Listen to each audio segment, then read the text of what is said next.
Welcome, everybody, to another Artisans of Steel podcast. This is where talk to some of the greatest makers of our modern times. And I have a really great guy that I'm talking to today. He's a young guy. I remember meeting him back. I actually did some digging, and I met him back in 2018. Uh, and I believe was his first time at Blade Show, and I was stunned by his work. But before we get into all that, I want to go through my sponsors real quick. First off, right off the top, is Mr. Russell Tinsley. He is the owner of Ouzelfinch Beers. He is also Can't Make Knives, that's his knives Instagram. Both are on both of those accounts are on Instagram. Ouzelfinch makes crazy out of the box beers. Right now, they got a lemon bar beer. It sounds nuts. I think a few months ago he had a peanut butter, some sort of peanut butter beer. I had that beer. It was awesome. It was very tasty. Love what they're doing over at Ouzelfinch. Go to your local beer market. Hopefully they got it. And if they don't, tell them to get some of that in because the beers are worth it. They're crazy and they're delicious. I love the sours that they do. So go check them out. Ouzelfinch Beers on Instagram. Can't Make Knives on Instagram. Next is Maritime Knife Supply. That's Lawrence Lake over at Maritime Knife Supply, where you can find them on Instagram, Facebook, and TikTok at Maritime Knife Supply. MaritimeKnifeSupply.com. They got everything you need for knife making. Honestly, they're based out of Canada, over on the Atlantic side of Canada. And they got everything from handle materials to machines, grinders. They're the Canadian distributor for Broadback Ironworks. They got anvils, they got all the hammers, tongs, powdered steel, large dimension steel. If you want to forge integrals, go check them out. They got all the stuff. They also got a bunch of crazy new handle materials. They're kind of like psychedelic looking, acrylic injected kind of stuff. So go check out Maritime Knife Supply on Instagram and MaritimeKnifeSupply.com. Get your knife maker stuff. All right, next is Mr. Ben Butcher of Amo Bladesmithing. Ben is doing some really great work, and lately he's been doing this. He's been forging these culinary knives where he's forging in the hollow for the S grind. So it's got this heavy texture. It's hollow in there, so it's got a narrow portion of the blade that he's actually doing the grinding on, which is great. It's got a great aesthetic, and the way those knives cut, I'm sure, is awesome. So go check him out. He's a great follow. Ben Butcher. He's Amo Bladesmithing on Instagram.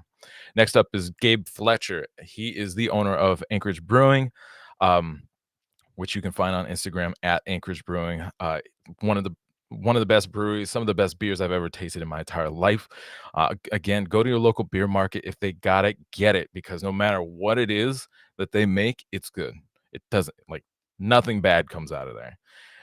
He's also on Instagram as at Anchorage Forge. Excuse me. He's doing some really great work. I've been working with him and teaching him privately from time to time. And I'm going back up actually to go work with him again. He's doing some really great stuff. He's taking the lessons with stride, and he's putting out some great Damascus of doing an awesome job forging integrals. So I'm excited to go work with him again. Go check him out again at Anchorage Brewing and at Anchorage Forge.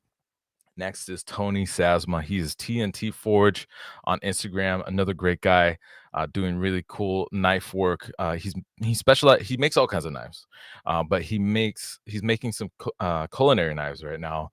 And I love his handle finish work. He does a really great job glossing out those handles, taking them up to a nice high finish, as well as getting awesome finishes on his on the blades. Really high contrast, like bright silver and dark black, high contrast finishes. Go check him out. He's a great follow. And then next we have Mr. Brian Hinnenkamp of Tortuga Blade Works. Brian is a student of the craft. He has also worked with very talented makers like Jason Knight. He's got a great style of his own. He's actually just a little bit north of me. I look forward to meeting him someday soon, but go follow him. He's doing some really great, very, very clean work. And he's starting to get his son in the shop. It's a cool journey to follow. Go check out Brian Hinnenkamp at Tortuga Blade Works. All right, Eric Kidwell he's getting back in. He's always been part of the knife community. He does a lot of the filming and footage for the Travis Words Hammerin', and he actually was out there doing that recently. I'm looking forward to see. He's been talking to Travis about doing something with some of the footage that they created and that they've taken over the years, and possibly putting together a Patreon or some sort of private channel or something like that where they can share the knowledge and information from that, which would be really cool. Go check out Eric Kidwell. He's on Instagram at District 202 LLC. He's getting on his knife making journey, and he's getting things set up. So I don't think there's a lot up there right now, but he's a good guy and he's a good follow. So go check him out. Next up is Mr. Josh Weston. He is Josh A. Weston on Instagram. He's also part of the at Dragon Forge EXP, the Dragon Forge experience on Instagram. Right now, where are they right now? They're at the Phoenix Renaissance Festival, and they have these beautiful forges that they've fabricated to look like dragons. So you're forging out of the mouth of a dragon on anvils and doing all the knife making and forging stuff. And they get the community there involved, and people who haven't forged or hit any hot steel ever before are doing it for the first time. So go check them out. They're doing a lot of cool stuff. Josh is doing it looks like he's doing a collaboration of some sort, probably with David De La Gardelle of Cedar Lord Forge. Um, and they never disappoint. They do a lot of really creative and interesting work together. Okay, so finally, last but not least, we have Mr. Michael Poor. He is at Red Dragon Forge on Instagram. He has a great chef's knife that I'm looking forward to seeing him. I think it's a chef's knife. It might be a gaucho knife. He has background in both, making both of those styles. But he's got this really cool pattern on it that's bold, but it's unusual. It looks like tiger stripes going down the blade, like reaching down from spine to edge and edge to spine. It's very cool. I'm excited to see how that comes out, because I don't know. It's cool. It looks cool, and I can't wait to see it. Also, he's a great follow if you want to be tortured by delicious food. He's a very talented cook, and he's constantly posting up in his stories and sometimes on his feed about the food that he's cooking. So go check him out. He's a great follow. He's a good dude. I look forward to hanging out with him hopefully soon. Hopefully, he's actually here in the live chat. And if you want to become part of the live conversation, you can go to my Patreon. It's in my link in my Instagram bio. But if you just search Malmasi Fire Arts on Patreon, you can find it. And or even just Malmasi, Maumasi. You can find it. Join at the illuminated individual level or higher, and you can become part of the conversation, and you can ask these talented makers questions directly. Today we are talking to the very talented Paul DiStefano. I was just looking back through the past, like through Instagram and social medias and stuff, and I found that I first met Paul in 2018 at Blade Show. And when I was walking by his table, I was very, you see a lot of stuff. There's a lot of stuff in the sea of Blade Show that is Blade Show, and his work definitely caught my eye. And I think I have some of the images of some of that first stuff I saw of his today. But I'm gonna pull him in here, and I just want to say thank you, Paul, for coming and having this conversation. I'm really have been following your work since I first met you, and I love what you do. You have your own style that is very it's unique, it's interesting, it's challenging. There's a lot of different creative elements that go into it, and yeah, I appreciate you coming in to chat with us and to kind of give us some insight into you and your process. And so yeah, thanks for being here, my man. Of course, happy to be here, Marco. Yeah. Yeah, I'll talk about anything. I'm glad to share everything I do and yeah, what goes into it, the Hell yeah. design and everything. Hell yeah. Well, let's start off from the top and just kind of get an idea of your background, like what it was like growing up for you. Do you have a big family? What are like you're obviously this pursuit of knife making is a very creative endeavor. Are there other creative people who have inspired you as you were growing up? What were some of the things that really drew you in? Did you do a lot of drawing and carving, or any kind of like what is some of what young Paul looked like that kind of led into this creative pursuit of knife making? So when I was young, I was always artistic, and I was always like really into drawing, and that's what I wanted to be. I wanted to be an artist my whole life, and then for some reason I kind of gave it up, and I stopped drawing it. And sports and stuff gets in the way, and I'm Okay. like, oh, let me do this instead, and I kind of lost interest a little bit. Was that in, like, middle school, high school? It's probably like middle school, because even in Okay. when I was going into high school, I was like, I'm like all in artist. I want to go to like some art high school and then some art college and just go all in with art. And then Sure. for whatever reason, I stopped, and I honestly couldn't even tell you the actual reason. Okay. But I guess I got preoccupied with other things. You know, what friends were doing, oh, these sports and things like that. Sure. But my sister, so she's an artist in Manhattan, and she Okay. makes sculptures and stuff. And Oh, wow. this is how I got into the knives, because I never had an affinity for knives or anything like that. I was never, all these guys come on and they tell the stories like, oh, when I was young, I was 8 years old, I was making wooden knives and all that. I never did anything like that. Right. I'm never super interested in that. But so she's an artist in Manhattan, and she worked in this metal shop. And I guess there was a guy there who also worked in the shop, and he used to make some knives for fun. And then Okay. I think I was like maybe a junior in college or something. And then she was like, "Oh, you should start making knives because I know someone and he does it and it's like really cool. And this is like a way of you getting back into creating things." Because she was always kind of annoyed that I stopped making things, like stopped, Mm. you know, being an artist or pursuing anything like that. And so I started looking into it, and I was like, "Oh, you know what? This is like super fun." Right. Watching all these videos of like people forging and stuff, and I didn't know what any of this was, but Right. that's kind of what gave me the idea to do it. I got you. And so that I'm guessing this is after Forge and Fire had started up, or was it I'm not even before? sure. It was like, Because the first season of Forge and Fire aired in 2015, but it sounds like oh wow, maybe yeah, you hadn't seen Forge and Fire, but the knife work was intriguing enough to you. yeah. I didn't even know the show was that early because I think first started like 2017. Okay. Yeah. Yeah, Forge and Fire started 2015, or the first season aired in 2015. Uh, yeah, it's been a while around for a while, I think. Who knows Yeah, where they're I must going have, these days, I must but have- anyways, it's interesting. So your sister is artistic. Is it just you and your sister? You got any other siblings? I have a brother. Okay, Uh, we all kind of drew and stuff when we were young, but he gave it up like before I did. He's not really interested in any I art. got you. Um, And are your parents, are they creative and artistic? my mom not so much. Okay. No, my Alright. dad he did like carpentry stuff for fun, I got you. and but it was I feel like it's kind of out of nowhere. It's kind of just us two. Sure. That's cool that your sister was so, like, supportive in that way. Yeah. Like, she must have seen something in you and really liked your work to the point where she's like, "You gotta get back in it.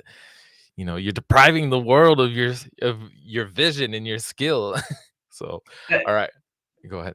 Like if I was the older sibling and I saw, because it was always like something weird. Like if I was like entering a competition or something when I was young, like I Mhm. don't know, in like middle school, like I was winning. Like I was always like my drawing was always getting picked for something, and like, it was always something like that. So to see like your younger sibling being so good at something and then like just stop out of nowhere, you'd be like, oh my god, you're wasting all of this. It doesn't make Right. any sense. And I feel like it was kind of like that. Sure. So yeah, she was the older, wiser sibling, so Right. Well, I and it sounds listened like sometimes. yeah, well, and she's, like, finding her way and making her way doing sculpture. Does she just do like, what kind of sculpture does she do, like, bronze casting or, like, Oh man, ceramics or it's all usually with metal. Um, alright. Oh, right, because you said I she was couldn't working even. with a guy at a metal shop. Yeah, I don't know. It's stuff too complicated for me to understand. She's That's not cool. doing like sculptures of like a heron. Like she's doing like I can't. I have no idea. No worries. Weird installation stuff in Manhattan with art people. Interesting. Does she have an Instagram? No, She doesn't. Oh, no. alright. Alright. Um so you start making the knives and you get rocking and rolling doing that a little bit. Are you working just with him or are you meet him and maybe you work? with him a little bit, but then start doing your own thing? You start becoming like, do you go to YouTube University? Like, how do you get going and rolling after you decide like this is cool, you want to pursue it? Oh, and actually, let me so before that, I want you to answer that for sure. But what were you going to school for when you were going to college before you started doing the knife making? So I was in school to be a registered dietitian, Okay, with nutrition, yeah, so all food science stuff, and that was a good job. But then I started getting into like at least having the idea that I want to do knives and like at least go back to art and stuff like that. So then I right. was like, all right, I can do that and work a full time job, or I could join the fire department, Okay, be a firefighter, and have more time off. So then when I ended up graduating, I went the FDNY route, and this way I had to just I could do kind of do both at the same time, and I it's see. not a full time job coming home and then it's already night and I can't really do anything because I mean my shop is like 2 feet off of my neighbor's house, so I it's like got you. I can't make noise or anything at night. But You yeah, can't be so in there banging on some steel. nuts, it's torture. So it's like I have like very specific times I could work, and if not, I'm like driving the neighborhood crazy. 'Cause I have like a hydraulic press in the Yeah. city. Like, Wah. yeah, it's got to be the most annoying thing in the world for other people. I got you. But yeah, so it's do nutrition. Um, so actually, going back to the other one, I never like learned from that guy. I Oh, ended up okay. visiting his shop maybe like a year in Okay. because Oh, interesting. he lived somewhere upstate New York, really not too close. It was like a really really far drive. But he was busy doing stuff too, and she just told me about him. Like she I showed me see. his website, and I saw like a few things, and they were like little knives. But he was an artist too, so he like had some weird funky knives that you wouldn't really see, different I got you. weird handle shapes and stuff. And so it was interesting to see. But I was yeah, it's completely self taught. So That's it was so all interesting. Oh, yeah, sorry, go ahead. all YouTube, Yeah. uh, YouTube and Blade forums. Okay. Just every question in the world could be answered on Blade forums For almost. sure. And You that can find them too. All the yeah, answers are it there. was You just just gotta do some digging. exactly. It was so while I was in college, it was maybe not in college. Once I got out of college, it was like 6, 7 hours a day of reading on Blade forums. Oh, wow. Yeah, just Deep anytime I was doing diving. nothing, it was just looking up random questions for Right. metallurgy and all this stuff you kind of have to know. And Yeah. now I couldn't explain any of it, but as long as you know how to do it, that's all that R matters, right? for sure. Um, it's crazy. Okay, so that's really interesting. So your sister only just, like first off, you're not really, like, really into knives. And then your sister's like, you should get back into art. There's this guy that I share a shop with or know that does knives every once in a while, but you don't actually meet him for like the first year. Like it's just like from that suggestion, you start looking at knives and start making knives and you just kind of go from there. Like that's such a it always trips me out to kind of think of the tiny little incremental stepping stones that somehow like it seems like magic sometimes somehow lead to where you're at like I'm sure like you know 10 years ago making knives was not in your head at all and now you're on your way to becoming a master smith and on a pretty accelerated path, but also like not undeservedly. Like you're doing really great work, and it's just such a trip to reflect on that every once in a while. Do you ever do that? You're like, Not really. okay, you're Like the not in the only middle way, of hand sanding. You're just like, how the fuck did I get here? no, the only thing I think about is like I should be further. That's Oh, like really? my thought. Yeah, if I Wow. was full time, like I'm always like I'm doing something that I'm like like why don't I just do this full time and like the stuff I'm doing now, I could have been doing 3, 4 years ago, and I just would have been so much faster. Mm, But it is funny because yeah, like I never I always wanted like making things was always fun to me, okay. and with art, I did like building things and like random stuff like that. So maybe like my type of art wouldn't have just been drawing; it would have been. And I think this shows in my knives. It would have been maybe like sculptures or Right. something. Because I tend to like when I design a knife, I I think of it like as a sculpture and how I would want it presented. I Right. never think I mean, it matters, but it like, oh, this I want it to hold in my hand this way. Like Sure. when you get to a certain level, you know how to shape a handle, so the knives are Right. comfortable in your hand no matter what. Yeah, But yeah, yeah. like when I design it, I'm like, all right, presented upright like this. I want it to flow like this, and it's so I Right. guess my knives are taking like a sculptural turn. Yeah. No, I think that makes sense, and it makes sense when you see we'll go through some of the pictures of your work, but it really does show, like, there's this.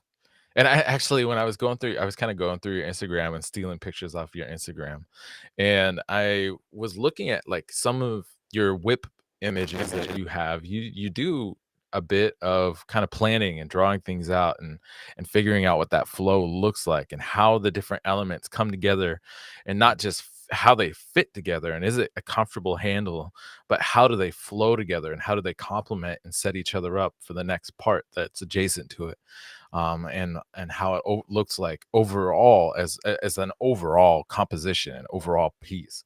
And I think that's a really cool approach that I think is difficult. I think for a lot of folks to take into consideration. I think it does. I mean, it's definitely something that can be learned, but some people just have a natural knack for seeing that or striving for that. And I think you definitely got that going on.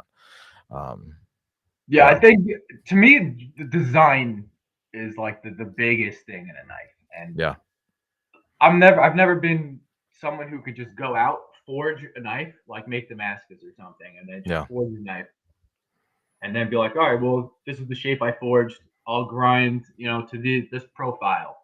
Like I can't do that. If I'm making a knife, like I draw it out specifically, and right. then I have to forge that knife to fit that perfect profile, and then I grind to my drawing. I can't just work on the fly and like to me, I don't know, but everything needs to be planned out, and then the Yeah. spacer this exact width, and like when I'm drawing it, if there's like the slightest little wobble in the pencil or something like that, I'm like, now it's all wrong. I gotta fix this. Erase the line. You got to try it again. Yeah, and then I move it, and it's like literally half of a hair length higher. Yeah. It's funny I do that, but then if I'm like grinding something on the grinder, there's no way I'm like you could actually tell. But like when you see I the don't picture, know. it's all Yeah. about the initial drawing. Yeah. I feel you. I I approach it from a couple both directions, honestly. Like sometimes I'll just like, especially if it's cold in the shop, like sometimes I'll just grab a piece of steel and I'll just forge something just to kind of get the blood flowing and get my body warmed up because it's fucking cold. Um, and then from there, I'll decide and move forward on making a knife. Like I just the other day, what is it? I forged some damascene steel that I had, and it was like a overall, it was like a larger bar. It was like maybe 2 inches wide and I don't know, like 13 inches long or something like that. Typically, somebody would stock remove that into something. And I cut it into 3 different pieces that then I'm forging into an to several different knives. And so I don't really have a plan for them. I'm just trying to it's more of an experimentation of like what can you accomplish with when you are kind of like stuffed into a box and this is what you got to work with, what can you do? But then at the other end, I have tons of drawings and illustrations of knives that I want to make, and I have them all meticulously planned out, just like you're talking about. Like I know what the steel looks like. I know if it's got a hamon. I know what I want the hamon to look like. I know how the spacers and if they're gonna have any texture and if they're gonna have any like interesting contours and stuff like that. What those are all gonna look like. Um, and so it's interesting to hear about people's approaches, but I like that your sculpture and the way you approach and that's knife making is planned out like that because I think that it is, especially when you're going to spend so much time pouring yourself into a build, to have a little bit of a plan for sure. Otherwise, it could take way longer and be a much more challenging and painful process than it needs to be. So I think it's good that you got that. Um, Yeah, yeah.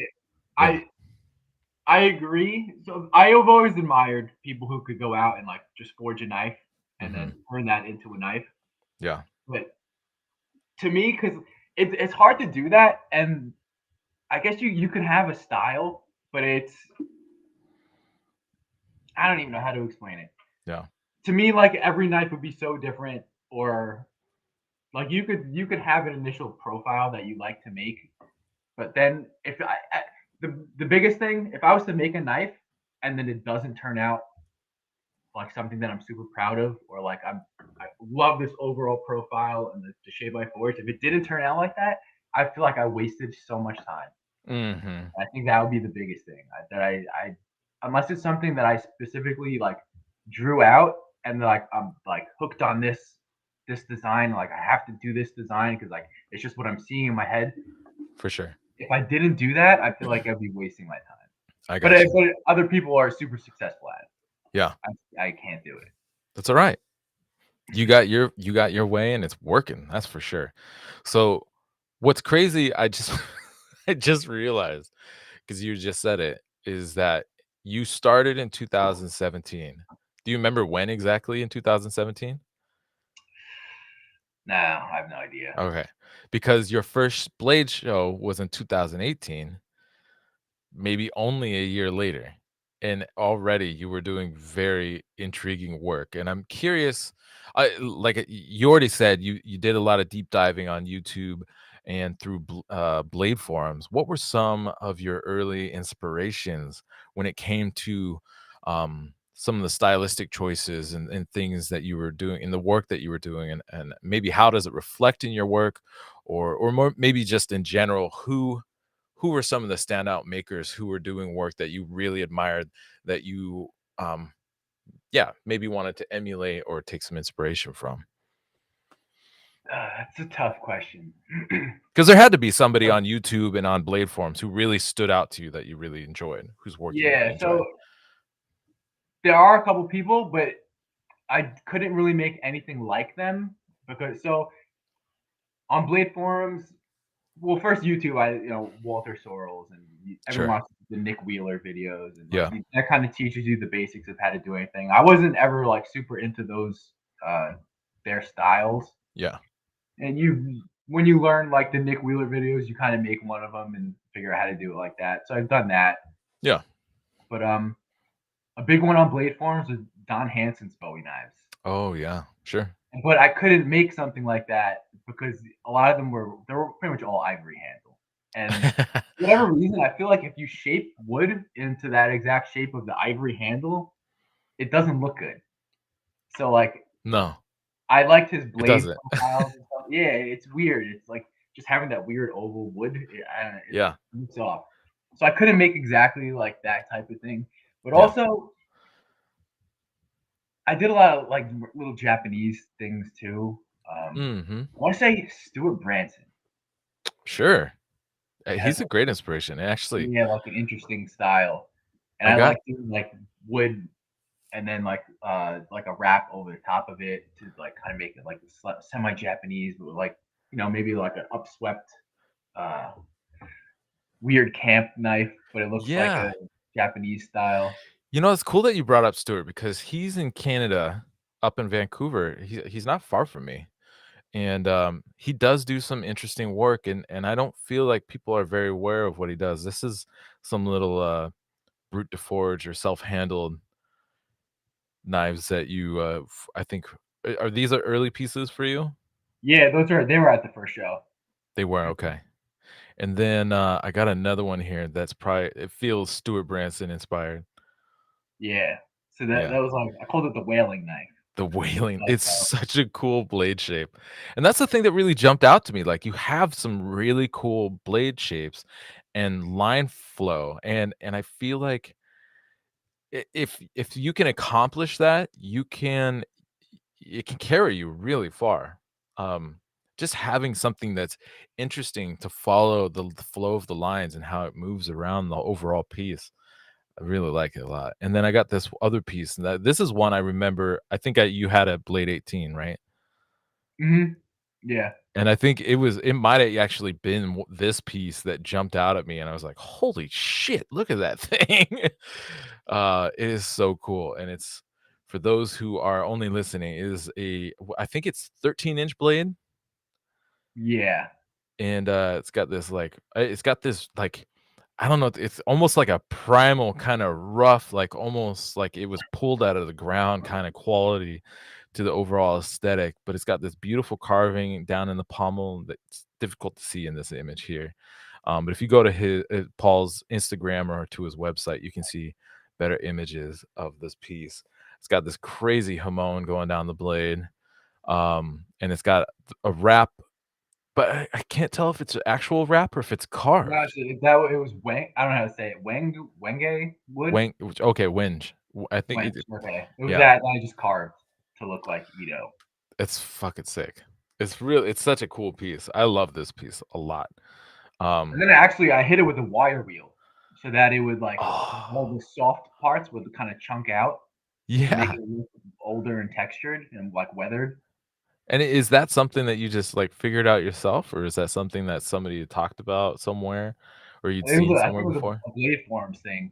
Okay, I remember someone mentioning that wood, and then someone was talking about it, and they're they're asking how they textured it. I think essentially, okay.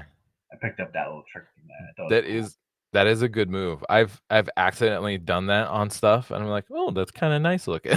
I might have to come back and explore that and Like when you over buff a handle, like say ironwood or something, and then you oh, can yeah, kind of sure. feel the grain. Right. It's like that. Yeah. Yeah, they just did it. I think I used like a brass wheel. I did like Oh, okay. a metal one. I don't know, iron or whatever they come in. Yeah, And it yeah, was, like, knocking out, like, really big chunks, and I was like, "Oh." I was yeah. like, "Alright, let me That's slow down." Then I did, like, a little brass one, and it was only getting, like, because there's, like, 2 woods to it. There was, like, a harder, more dense part of the wenge okay, wood, and there's, like, a softer one that if you hit with the wheel, it'll just come out immediately. okay. And so that yeah, that kinda did it. Was So it was it a fun look. you said it was a wire wheel or just a brush? Did you do it by hand with a brush No, or no, no, actually, like, the wheel, like, on okay. a what, bench grinder or whatever you Yeah, call it? yeah, yeah, yeah, okay. So probably like a 4.5-inch brass Yeah. wheel. Cool. Yeah, and yeah, that's cool that you brought up Stuart Branson because he was one of I think he was also maybe the first year I did the Artisans of Steel. With Stuart was in that one. Um, His I'm work is so hard to find too, like, you don't see much of it. you don't, and Like, I see, like I think he's still active, but I don't see hardly any of his stuff anymore. Um, so interesting. It's like yeah, because 'cause they're all fun. They're fun knives. yeah, They're knives you wanna, like, play with, you know? for sure. Yeah, Not just he's look at. yeah, and I think he's done work with my friend. Oh my god, my blank is brain is drawing a blank. He who is also up, in Vancouver. He does a lot of trail work, and he's clearing trails and chopping through shit all the time, and he works with Stuart to design these crazy big Oh, choppers. Lorian? Oh, yeah, Lorian. Fuck. Yeah. That's how I Dude, my found his knife brain totally because died. yeah, Sorry, he's the one Lorian, that if you're we hearing talk this. about him all the time. Yeah. I'm like, "Ah," he's like, "Yeah." Yeah, Lorian This is a Lorian, cool and figure. he's got great videos of him using the things and chopping shit down and all kinds of stuff. Yeah, Lorian. Sorry, Lorian. Lorian Arnold. Go check it. I think he's on Mm, Instagram, Lorian Design. He's a great guy, talented designer, and he's getting into knife making. He's actually super talented maker now. yeah. He's making some sick shit. His grinds are insane. Okay, so we were talking about early inspirations. Stewart was one of them. Who else stands out to you? For early, it's tough. I don't know that I've always liked, like, Bert Foster's camp Okay. knives. Yeah. But it's none of these are like my style. These were Right. like just ways to like kind of ease into knife making to make Sure. like a simpler knife. This way I could like get basics down and stuff. Right. Um, yeah, no one was super influential like early on. Okay. No, that's totally fine. And honestly, that's totally fair. And I think I'm right there with you. Like I have a lot of makers whose work I really admire and I can see the level of skill and talent that goes into designing and making the things that they're making.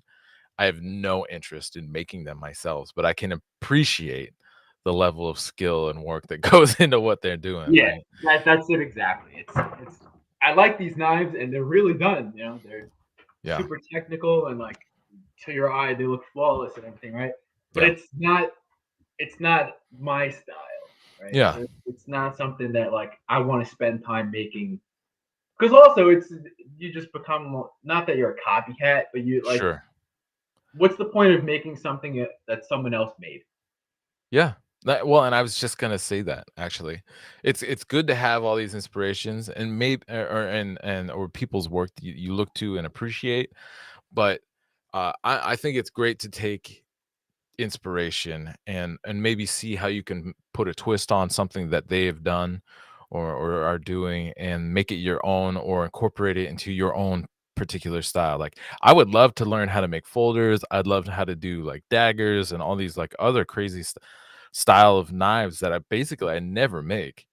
Uh and I honestly don't really have a big interest in like I'm not gonna all of a sudden become a folder maker. Like I'm always gonna be a culinary knife maker, but I Mhm. am interested in learning some of the techniques and the processes, and it would be great to learn from particular makers and see their techniques and processes, and trying to figure out how I can take that back and reincorporate it and into my own process of making knives and making culinary knives. Yeah. You know, So what you just said, perfect. That's exactly like. So I'll see. Like I'm not into folding knives at all, but I think folding knives are like super intricate, and yeah, people use like a whole bunch of techniques that you don't see on fixed blades. for sure. So if I want to I'd be more interested in like taking like certain, not necessarily design out, maybe techniques, and like Mhm. bringing them to a fixed blade or something. Right. You know, something to because I'm not interested in folding knives, but like they're so a lot of them are so elegant and like those are like the art knives. You Sure. know, like everyone's making folding knives that are 30, 40, $100,000, but you don't really see fixed Jeez. blades do that unless it's a ton of gold or something. Right. And it's because someone sent it out to an engraver who, Yeah. and that's why it's so expensive. Well, and I think they have such a prominent place because they do exemplify, like we're saying, like all these different unique and technical skills and a lot of aesthetic qualities and engraving and carving and Damascus. But they're a lot more socially acceptable to carry on you and pull out and Mhm. be like, oh, check this out, versus a giant Bowie. People be like, oh, fuck, get away from him. He's gonna chop you up. And honestly, like even carrying around chef's knives, people are like, "Whoa, what are you doing with that here?" Like Yeah. that's you just have this giant knife on you. So, Yeah, no, yeah, like I'm afraid to even tell people what I do because they're sure. like, "Are you What is that legal? Are you sure you could do that in the city?" right, in a city where you can't what is it? Like what's the biggest knife you can carry on I you? think Like it's like you can't be 3 bigger inches? than your palm or something. Yeah, The overall knife can't be bigger than your palm I think the open? blade. I think The it could be blade. like a Foley knife. Yeah, Okay, under 3 inch, something like that. I got you. Yeah. But Yeah, I've never carried a knife in my entire life. I've sure. never. The only knives I use are kitchen knives. It's surprising that I like the only knife I use. Like I have the least amount of fun making a kitchen knife. It's crazy because it's like I like to cook and stuff, but Okay, that's like the one knife I could like really, really like get into because I'm actually using it. sure. But it's not fun. I don't know. To They're me, they're like tricky. finding a thin blade, it's like such a hassle. It gets easier with practice for sure, just like Yeah, yeah. anything. But, Yeah, I'll definitely do them in the future because like it's I mean, it's it's a I've good s knife to make I've and seen that you've do made a good. few. Yeah, but Yeah, nothing like crazy. Like just to make them. I gotcha. I But gotcha. yeah, I like more knives that are. I like to knives to look at. And that's probably what it is because I've never grown up using a knife like it.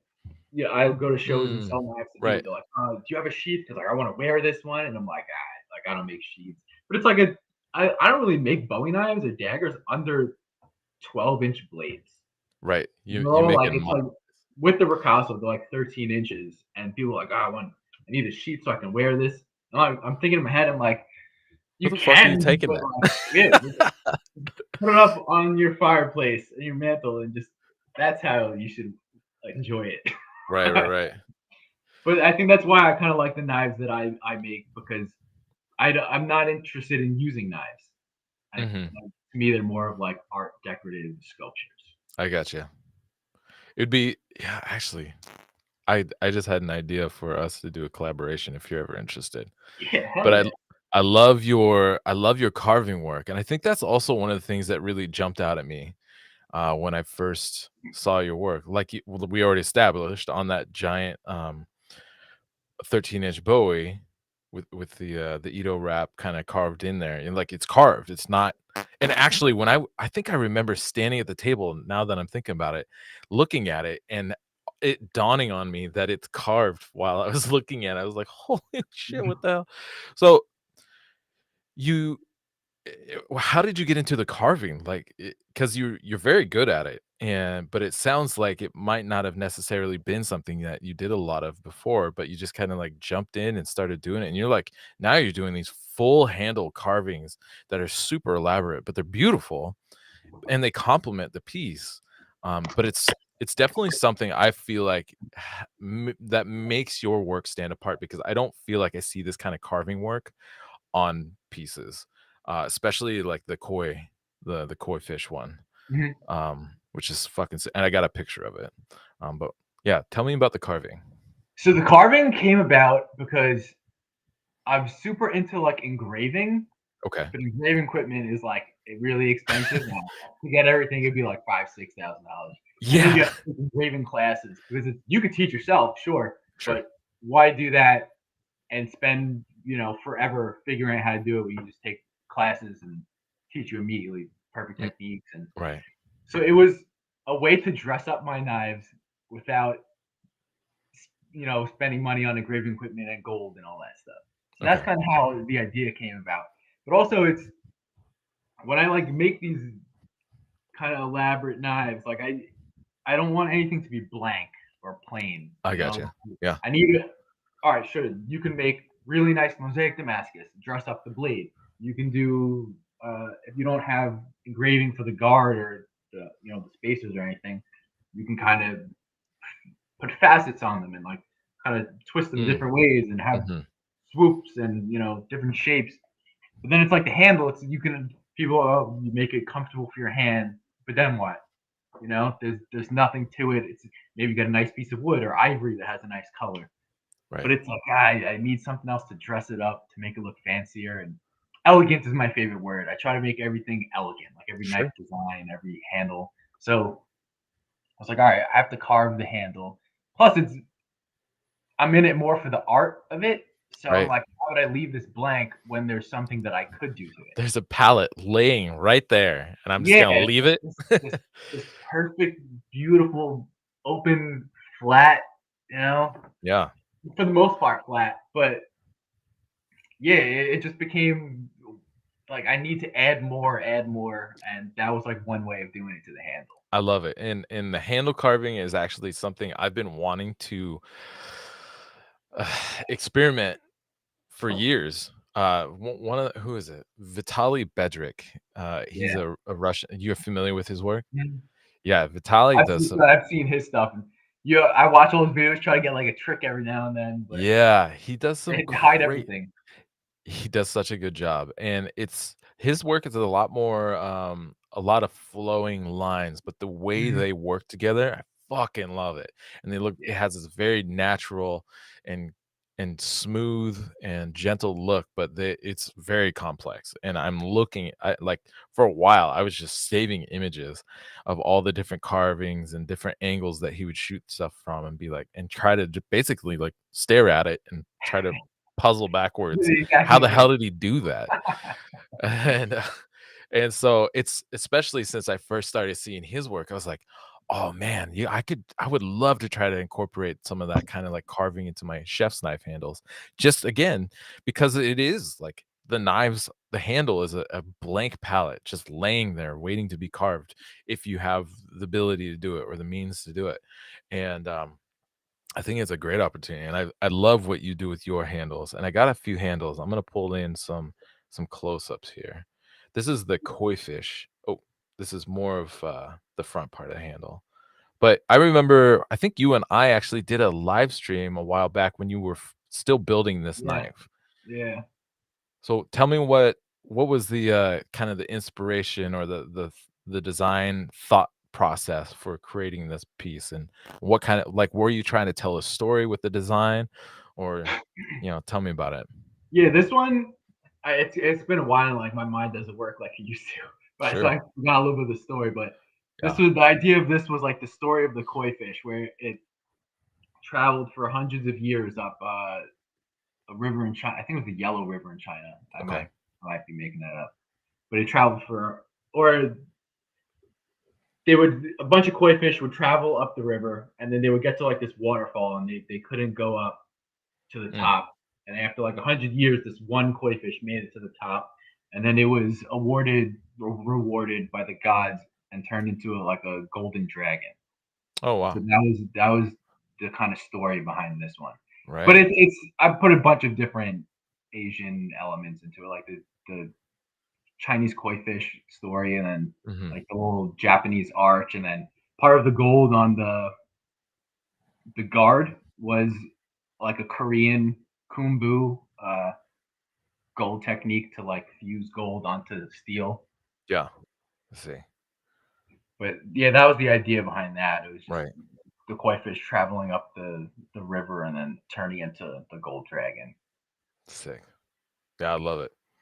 Well, and it's cool because the guard, like I think it looks like stylistically, it looks like like Chinese or Japanese kind of like illustrations or drawings and paintings that I've seen of dragons and how they flow and kind of like sometimes how their claws look. And so I like that it ties together Mhm. like that. But this piece all together, and like especially I'm gonna come back to the koi. It's just the depth. I love that it has this great depth to it, and I think that's one of the illusions and the effects that are really challenging to create is this sense of depth without it looking like a fucking cartoon. Like this looks like it's like ready to jump out of the handle, right? Mhm.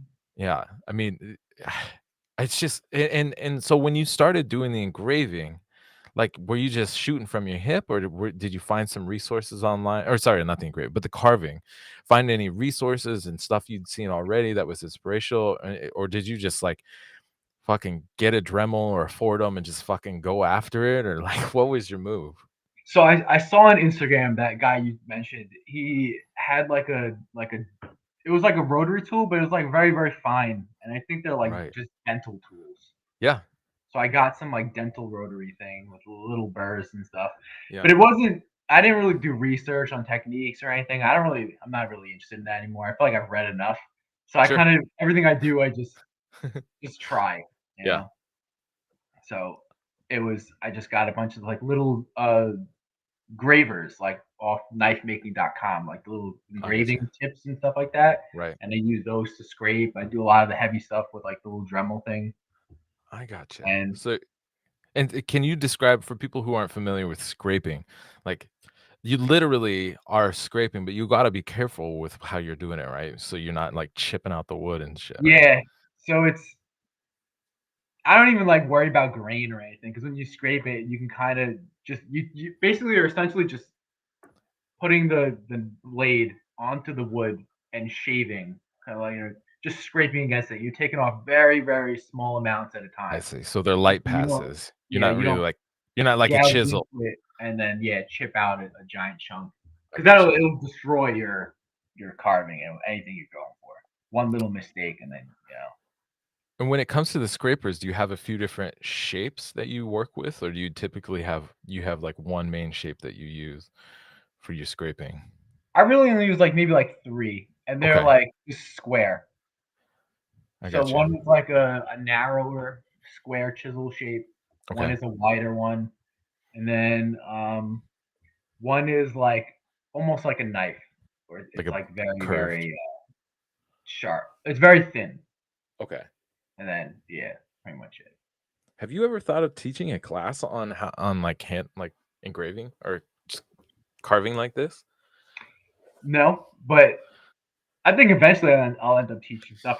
My shop is too small. Like I can barely fit in it Oh, sure. I mean, now. I think there are all kinds of school like even the Bill Moran Foundation just opened a new school uh in down in Maryland, but there's a New England School of Metalwork. There's all kinds of places. And even makers who host like up in New Hampshire.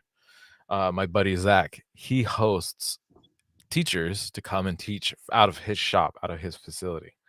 And so I think, I mean, I'm looking at this, and I'm like, God, I would love to sit and spend, 2, 3 days, you know, following, like going through all these various techniques and stuff, just to kind of get a foundational look at how that all works, and using the different tools, and because like something like this is, I love the detail of it. Like it's kind of amazing to me, honestly. I'm Yeah, I'd be happy to. Definitely. especially down, like I'm looking down like the spine of the fish, and in the tail, the detail of the lines, and it's just like, how the fuck? It's so good. I dig it. Let's see. Let's take a look at another one. We got this one just won last year, or was it the year before? It's hard to get Might have been like 2 years ago 2 years ago. So now. 2001 Maybe at the ice show, 21. it was best handle design. Yeah. Yeah. And tell me about this piece and what's going on here. I see plumeria. I feel like I'm seeing a lot of like tropical plant flowers. Yeah, so this was the first so it's called Flora. That was the Okay. name of the dagger. Yeah. It was the first ivory I've ever bought, Okay. and I don't know if this might have been, like besides, like, that Ito handle, like, Okay. Ito wrap, I think it was the 3rd knife I carved. Wow. But it was the first time Oh ever man. using mammoth, and I was like, Sure. "Oh my god, it's, like, amazing because there's, like, no real grain direction to it, Okay. so it's, like, super, super smooth and easy to carve, and Oh wow. whichever way, like, you scrape, like, it's shaving off perfectly smooth layers, it's like it's a dream to carve. So Wow. it was, That's like, interesting. super I had no easy, idea. yeah. But I wanted to do a handle where I was like, "Well, I wanna fill up everything," Yeah. and it took me forever to do. Right. And since I did that, I haven't done one like that since. Okay. 'Cause I it mean, took so long.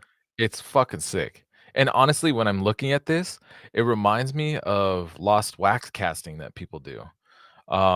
The level of detail, and I'm curious if you have any inspiration or desires to do some of that kind of work where you're carving all that kind of carving you would do, you do it in wax, and you cast it out of bronze, nickel, silver, or whatever. You can cast those pieces, and then you could do like not only the handle, but even the guard can have all kinds of engraving and sculpting and carving on it.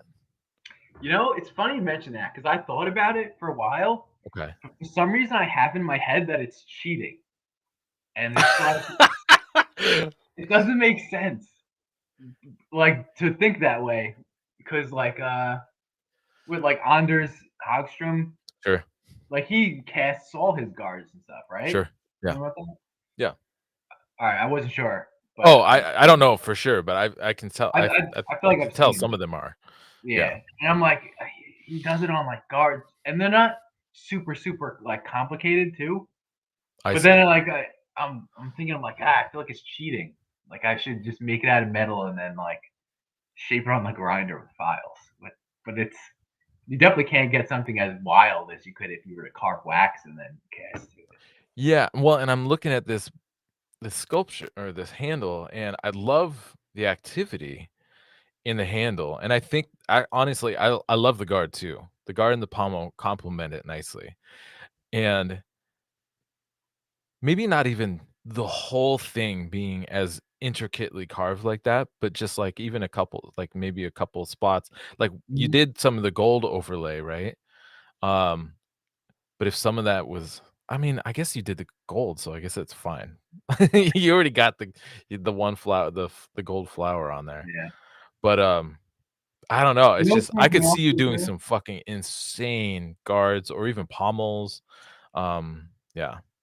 Sorry, go There's ahead. one thing that turns me off too from doing it, even though Okay. I think it is a good idea.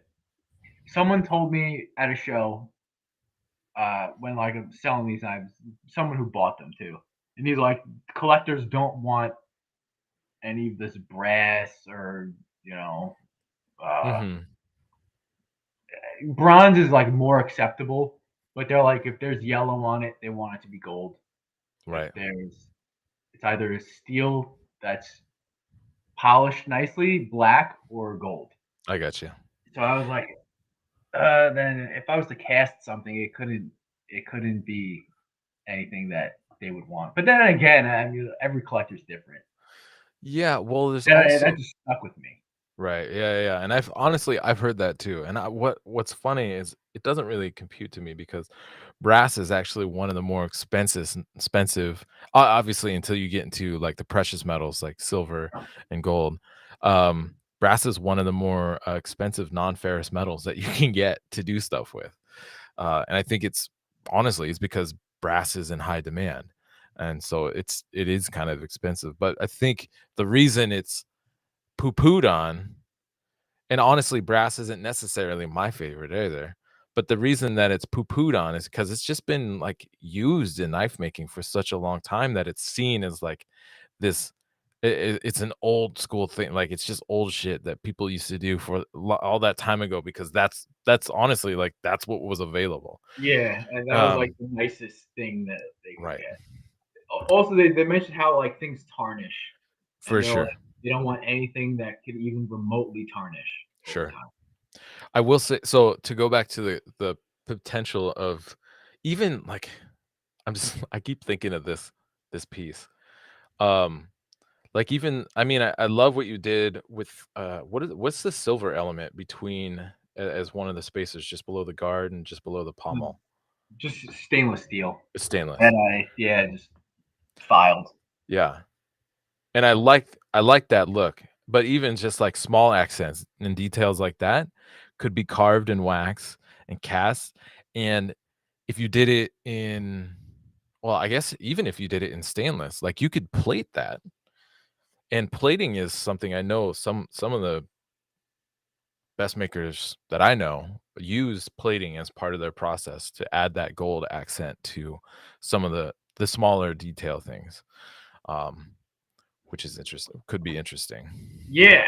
So I'm working on a piece right now, and I was contemplating how to get like thicker, like because it's maybe like a part of a spacer or something. Okay. And I Yeah. wanted it to be gold, and I was gonna try to wrap it in like gold foil or something and fuse it. Mm. But then I was thinking that if I plated it or something, it would maybe look nicer because it would just be perfectly smooth and everything, and you wouldn't have to worry about anything. But I'm afraid of how permanent it is. Like, could it be scratched off? I don't really know anything about it. It depends on how thick the coating layer is, and you can actually the makers I know that do it. They also add what's called it's like a nano ceramic electroplated coating on the outside of the gold. And typically it's like a rivet or something like that in the handle, especially if it's um God, I can't remember the style, but anyways, there's these little like pins like domed pins, and the pins are made from stainless steel or maybe they're silver, I can't remember exactly, but anyways, something that the gold will adhere to nicely and take a nice even coating to, and then he'll finish it with a ceramic coating, so it has, like, this micro layer of abrasion resistant ceramic on the outside. Now, typically, ideally, hopefully, these knives aren't getting dropped or banged around, right? Mm. Because 'Cause they're already, like, beautiful art pieces already, nobody's taking that out into the woods or saying carrying it around on there and, like, challenging people to a fucking duel or something like Yeah, that, yeah. although it would be a great knife to do it with. But, but that is a way that I've heard of makers helping to protect that gold-plated coating.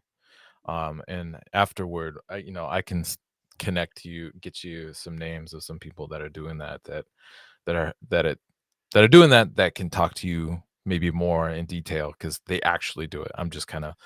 I'm I'm doing the 1,000 foot perspective because I'm seeing it from the outside, but they're the ones that are really in it. But that could help with that All right. Yeah. concern of the gold plating aspect. But I think there's definitely room for gold plating for sure. Um, yeah.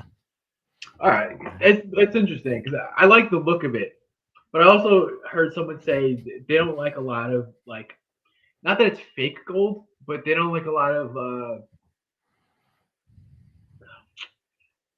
maybe unnecessary gold. Mm, Like mhm. like I've seen like Mike Questenberry gold plates like liners or something. Sure. And it's a Yeah. really small accent. Right. But like I have ideas of doing it in like bigger sections. I gotcha. And I feel like I don't know. I've just heard people say like unless it's like gold inlaid into something in a shape of, leaves and whatever fancy stuff people engrave, I feel like they're not super into it. So I it might just gotcha. be my mind thinking it looks cool, but in reality, it doesn't. Yeah, and that's probably people thinking about the longevity and concern about the longevity of that aesthetic. And yeah, with something solid, it's gonna obviously be able to last longer. If it gets dinged or whatever, like it is still gonna take a ding or a scratch or whatever. But Mhm. it's not gonna reveal maybe silver or nickel underneath it or something like that. Yeah, and then they would be like heartbreaking to see because then you see Right. underneath and you're like, oh, it's not even feel it's real gold, but people are like, oh, it's underneath is metal, like it's not even real gold. And I'm What's like, this fake bullshit? like they found me out. So that brings up another question that I think is interesting is so what is what it sounds like you sell to a lot of collectors and like probably some high-end collectors. And how have you I mean, and I'm sure you sell to all kinds of people. But it sounds like you kind of cater in that direction a little bit. Um how have you made those connections? What have you found that helps you to kind of find that group of people? Is it joining like the Custom Knife Makers Association? I don't even know if you're part of that or not, but or if you're is it just like word of mouth? Um or is it from other makers referring you to people? Like how have you found your piece of the pie? Who is that piece of the pie? And yeah, I guess what are your general feelings about making in that direction? 'Cause are you making custom pieces or you're building pieces and then selling that work? So yeah, I don't do custom stuff. Okay, I only want to do what I come up with because then I okay, feel like it's not my art, you know. right. I If got you. I'm doing someone else's vision. Sure. But that's actually been like the hardest part of making knives. It's like Okay, finding collectors who would buy it and who are interested in, who would like it, and who like it as much as you do. And I haven't really done much to help myself out in that way. Like I haven't okay. joined with the custom knife collector thing you mentioned, anything like that. It's really I just make something and I try to make it like as nice as possible, then go to a show and hope there's a collector there who likes it. Who it catches their eye. Yeah, I don't know that many. I've been lucky and everything I've made has sold to collectors, Yeah. but a lot of them go overseas. Oh, interesting. Yeah, only very few of them stay in the States. Actually, it's funny. I had this person email me a little while ago, and they're on Staten Island where I live, and they Okay. were like, "Oh, my friend got a kitchen knife from you. I was wondering if I could have one." And I'm thinking in my head, I'm like, I've never made a kitchen knife for someone on Staten Island. I've only really made a few, and like I shipped them out random places. Okay. And then she emailed me back. Oh, it's like I was like, "Can you send me a picture? Because I don't remember it." And then she emailed me back. It was like one of these like Pakistani knives, and I Oh guess my they, god. they, they posed as me, and they tricked a few people. But Ugh. I yeah, I was thought like, you "Eh, said this was no, a I funny didn't make story. that." Yeah. I know, right? Because you see those things on Instagram, and you're like, "Yeah, there's no way like people are actually falling for this stuff." And Yeah. like I never caught it or anything, but apparently someone's like they target where you live too, which is pretty crazy. Like they knew It is where I weird. live, and Yeah. they sold those knives to only like I don't even know how they found people on Staten Island because no They're one's being really ever targeted. hit me up for a kitchen knife. But Yeah. So are uh, they going so the collect the I mean, and feel free to, if you don't wanna share, don't, but, are they going, like, over to Asia, over to Europe, the Middle East? Um, like, where do you say some of these knives end up overseas? Like, what does that spread look like? a lot of them go to Asia. Okay. Some of them have gone to France. Oh, cool. You know, I think it's.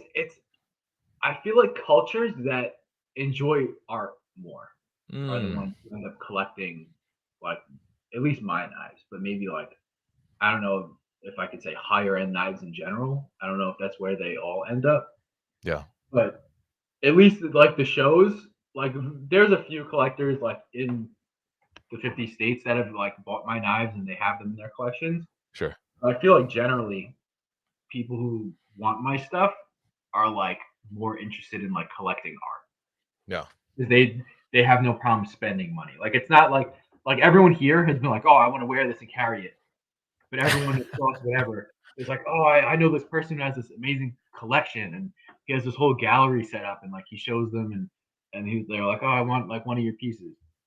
I got you. Yeah, it's never been people from America who say that. Well, and I could see, like, especially some of these big pieces, like this very loud, and I wish I could get a closer look at I the think that Damascus. was like close to like 23 inches total. Yeah, that's like almost a short sword. In fact, actually, 23 inches. I'm trying to think of my when I built a Roman gladius, and I think the blade itself was 21 inches, and then I had like a 5-inch handle on it, 6-inch handle. So there's Mm, almost the same size. So that's a basically that's a short sword. Um, but the steel on this piece is fucking sick, and unfortunately, I couldn't find any images of a closer up of that one, and maybe I might be able to doctor something real quick while we're talking and pull it in. Um, but yeah, I could see a piece like this ending up in a display case, like, with like a, whatever, backlit or bottom lit and, all this stuff in a beautiful mm, gallery. Like it's a great piece. I'm curious so you are a journeyman smith. First off, how did yes. you decide that you wanted to do that? Like, what were some of the key factors that made you decide you wanted to follow that path of going through the ABS testing process to become journeyman smith? You're currently working on some master smith pieces. Can you talk to me about your journey to becoming a journeyman smith and then a master smith and the whole all that business? So when I first started, before I even made one knife, I was Okay. like, my sister told me about the knives, and I started like researching knives, and then I saw a bunch of people with these pictures, because a bunch of the professionally photographed pictures pop up, and then Yeah. all these people had like the really nice ones had MS next to their name, and I'm like, what the heck is that? And that leads you to the ABS I found that there's something called a master smith, and I was like, Mhm. oh, a master smith. Now let me figure out what that is, and Right. then it pretty much came to like, oh, like at least with fixed blades, like master smith, like you're one of the best in the world. Let me do that. I got you. And I was like, immediately, I'm like, I have to be a master smith. So that's really what it was. It was. I just found out that a lot of the best makers in the world are master smiths in this organization, and I'm like, all right, then that's got to be goal number one to become a master smith, so that my name is next to all the titans of the industry and all the best makers in the world. Yeah. And let me just say also, but the testing, I can't. I hate it. Oh, you don't like It's, that? no, it's because here's the thing: it's not knives that I want to make. I So got you, like, I got you. everybody Yeah, else yeah, has yeah. their style, and I started making Damascus. So then now the journeyman testing, you can only do carbon steel, Yeah. straight satin finish, and I'm like, oh, this is torture. So I hated every second of making those knives, and they were all like simpler knives, so that I could do them quicker, so that I could. I love that you're like, fuck these knives. I'm just doing this to keep going and to move That's on." what it was. Just all right. This is the first stepping stone. Got to do these journeyman knives.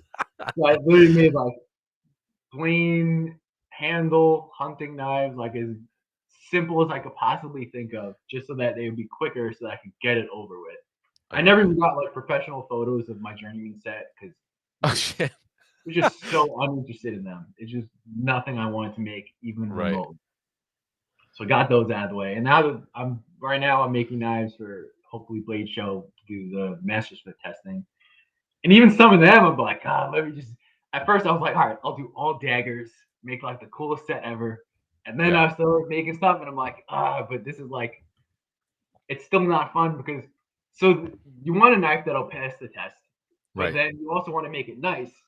But then you're also like, why would I like add 10 different like fancy elements to the knife? Because then that's just giving the judges more to critique. I So got it's yeah, like, yeah, yeah. why wouldn't I just make this plain hunting knife, a nice handle, have everything perfectly shaped, portioned, whatever, symmetrical, and then not have to worry about them looking at these 8 different things that I added that now they have to judge and see if you executed perfectly. Right. So then I ended up doing like a few simpler ones. I'm doing one big Bowie now to at least in my style to try to make somewhat interesting, like my Master Smith set, somewhat interesting. At Mhm. least, yeah, one that I could be proud of. The dagger, I hate that dagger. I haven't started it yet, but What I is it can't about think the of dagger? I can't think of a more uninteresting dagger than the own dagger that they force you to make. Well, fucking make it interesting then. God, You could do it. I yeah, believe in you. but then here's why I can't because I was talking to Dave Ellis. I don't know if you know him. I The don't. show. Okay. Uh, he was a master many years ago. He sells knives now, but he was telling me when he passed his test, initially he failed because he had this Okay. guard that was too long, so it was too wide, and they failed him because they were like, "That's not a Keon dagger. They have shorter guards." So then he was like, "All right, whatever." The next one he did, he made it smaller, and then they ended up passing him. And it's like there's so many rules and limitations on you for this specific dagger that if you go outside of them, Sure. it's not the period correct dagger that they asked you to make. So I have like no real influence on like my style going into it. And then the twisted wire, like again, so uninterested. But it's that dagger handle that you have to do because it's something that's been done a million times. So it's like this isn't fun. This isn't new. It's not groundbreaking. Sure. So now it's gonna just become me making the most simple dagger in the world, something that'll pass, something that they can't critique negatively, and then getting it over with so that I could really have fun once I could So put you MS next to my name. You I know? got you. When do you think you're gonna test? You gonna test this year? You gonna test next year, like It'll be this Texas? year. This Yeah, year at Blade? Glacier. Yeah, Atlanta? Yeah, yeah. it's exciting. I got and so while we're on still talking about this. So you're like, all right, so some of the best makers have the Master Smith. I'll get that. Was there any thoughts of how that might help with sales or and have you noticed like having the Journeyman Smith, has that helped you with like with your work being lit kind of like validating, not necessarily to you, but to collectors? Because I think for me in general, especially some American collectors, they want to see that journeyman smith or that master smith, especially the ones who collect like the high-end bowies and daggers and shit like that. They want to see that stamp because to them that has value. And so I'm curious if you've noticed that if that mark has helped you with selling work or not. um yeah, I'm just curious on your perspective. 'Cause I don't have one myself, Yeah. and so I'm curious for somebody who's kind of like on their way to becoming a mastersmith, how that has affected like their sales and their ability to connect with and collectors. So journeyman, not even the slightest bit. Okay, I perfect. don't. To me, journeyman's nothing. Anyone could pass Okay, journeyman. sure. Like the last Blade show, I think 40 people Oh became journeyman. yeah, yeah. I It's as forgot about long as that. you could, set and finish a knife and have something symmetrical, you get your journeyman. So Okay, I don't think that means anything. Master Smith is a little bit more prestigious because it's harder. Most people fail Master Smith yeah, as opposed to journeyman. If you apply for journeyman a lot, right. chances are you'll get it. But nothing for journeyman. But Master Smith, I one of the reasons too was like I would look up prices of knives and all the Master Smith's knives were higher priced than other people. Right. And I remember uh, when I was at a show one time, I was next to Bruce Bump. This is Oh, uh, sure. the ICCE show, Yeah. and I had a knife on my table, and like I pricing like was always so difficult in the beginning because like you want to charge a certain amount, but then you're like, oh, how many hours did I put into this? And like you speak to people and they're like, the hours don't matter. It's the finished product. What is that knife worth? And so I I'm get like you. always asking people like in the beginning, what would this knife be? And then I was talking to Bruce Bump, and I was like, oh, it's like 5,000 enough for this knife? And he's like, well, he's like, if it was on my table, it'd be 10,000. I was like, all right, but I'm still newer. And then right after that, I was like, that is exactly why I need my mastersmith so that I can be like, well, I'm a mastersmith, you know. So any Right? price I ask, it You this put night, whatever price you want on it. yeah. Yeah, But I was like, just. I mean, obviously he's got decades and decades of experience, and he does. He's a talented dude. it's worth it. Yeah, He's oh a my nice god, guy. the stuff he makes is amazing. Yeah. But like, yeah, it's super cool. I love him. He's a really nice guy.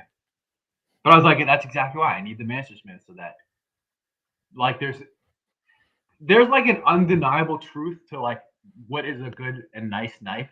Like you Mhm. get to a certain point where like chances are everything you make is pretty amazing. Like Right. like Sam Lerkman's knives. Like Sure. no one can ever say like I don't like this knife. It's a crappy design. Like everything he pumps out is really nice. You know, Right. Yeah, and yeah, yeah. you want to get to that point, and then I feel like the Mastersmith also like helps that, where it's like how can you say this is a bad knife? This is, this Mastersmith doing something that his knives sell for 20, 30, $40,000. How could you say that's a bad design or something? Sure. I feel like it helps solidify that. Absolutely. Um, yeah, interesting. I was part of the ABS for a while, and then I kind of became a little bit disenchanted with it. And I think part of it was, I don't know. I don't I guess I don't necessarily want to get into it, but I stopped paying dues. I stopped being part of Mm, it. But I do like how things are starting to shift a little bit, and some of the not necessarily like the old dudes are getting phased out, but just like I don't know, the the newer makers or the younger makers that are part of like that upper echelon of the master smith who are like Jordan Lamotte and guys mm, like that who are doing fucking insane work at a really high level, who are super young. Like I think they're going to help start pushing things in a kind of more progressive direction. um because and not politically progressive, just like within the community, like within that association. I think one of the things that drives me crazy is like I don't even think the ABS has like a scholarship program or anything for like some of the classes they offer. Like they offer at the various schools, and it's like if your mission statement is to help preserve and push forward and continue to progress in the craft, like how are you not even helping to like help people get those educations who are maybe like super high level, but they struggle with, they're still like maybe a young kid, or they're an older dude, but you got a family and you got 4 kids, you got a full-time job. This is just on the side. Having that extra money and that extra time is mm, hard to find sometimes. Right. And so it's like helping with stuff like that to really help highlight and push forward the people who could be helping to take this craft to the next level and introducing some new stuff. Like they're not really pushing in that way. And I'm like, what is this? Like, cool. Like I understand like it's challenging to get to the mastersmith point, but like overall as an association, like great, you have the certification process, but what else are you actually doing to help the craft? And from what some of the stuff that I had seen, I was like, I'm not into it right now. And so I stopped. I have thought about joining up again because I mean, one, it's inexpensive, but two, how can I really have a say or an influence if I'm not part of it, right? And yeah. so it's easy to See, stand on the we're the outside and people talk who are shit. needed. The people who have perspectives like this. Sure. Like Yeah. me, I feel like I'm such an outsider. I live near no one. Like I'm in New York City. There's no Mastersmiths. There's like Jordan's in New York. There's another one in New York, but then Yeah. no, Jordan's like 4.5, 5 hours for me. Yeah. He's like up But in upstate. no one's really close. Like I'm like super out of it. I Right. barely even know I'm a part of the organization. Right. Hopefully in the future I'll be more like involved with things, but Yeah. Yeah, I think it's the younger guys need to start, you know, Yeah, doing things. for sure. Yeah, and so I've I it's hard to stand on the outside and talk shit about it and not be able to do something about it because I do like the idea of the ABS. I just feel like it has been resting on its laurels maybe a bit for the last 20 years. And there's a lot more that they could do to help to really help contribute to the community, to the and to the craft in helping, like even helping to, like so many, there are so many makers doing crazy creative stuff, but at the same time, if they're full time, like they're hustling to make stuff so that they can sell it and pay bills. And Mm. so if there was even some sort of grant program through the ABS where some of the money that comes in from memberships, even a lot, even an extra couple $1,000s to a person, that affords that maker to stop making knives and to spend time to experiment and to really bring something useful back to the craft. And to like to and again, it's to help elevate the craft, to help elevate everybody's understanding of, even if it was like the coffee making process, or the coffee etching process. Like that was the thing I had heard about makers doing it in Europe from David DeRozier, or not Adam DeRozier. And then but I couldn't find any information on it. All I could ever find was, yeah, I used instant coffee. And I was like, well, what the fuck does that mean? But I hated asking people questions because it's Yeah. like, if I can't go to somebody and ask them questions without even trying it myself. So then I just started experimenting. I spent a year and a half experimenting with it off and on across various projects, trying to figure it out until I got to a place that I felt good about it. And that was like 6 years ago when I first started talking about it. 6 or 7 years ago, I first started talking about it and sharing my process with people, and then people started using it, and then from there, I continued to experiment, and even still today, I'm continuing to experiment with it, to refine it, to simplify it, and but that's all been done on my own. Like, I've done that all just on my own time, at my own expense, and but it's also because I'm doing it on my own time at my own expense, it is also to my own detriment because when I'm spending time doing that, fucking around with that or whatever other thing I'm messing around with, I'm not actually making knives and paying my bills. And so even if they had some sort of like, they gave out 5 $2,000 grants or whatever grant, like a year or something like that, just to help elevate Damascus making processes, coffee or blade finishing processes, whatever, like different techniques and styles to help then pour that back into the community and say, okay, community, let's see what you can do with this now that you all understand and see and know how this works. And I like that idea a lot. but they Like, don't do that. And it's like yeah, the organization has been around for like fucking 50 years, almost. What is it? They started in 67. So it's been over 50 years. It's been almost there, like whatever. 50s. I can't do the math off the top of my head. But anyways, it's been 50 years. Come on, guys. Like, let's do something interesting. It's almost been 60 years. All right. So, and they still haven't gotten to the point where they're doing even something like that. And this is where I struggle. It's like they're a nonprofit and they have thousands of members from around the world. Maybe they have a few hundred JS members, they have a hundred plus master smiths, but when it comes to the actual body of membership, they have thousands of people who are paying for membership.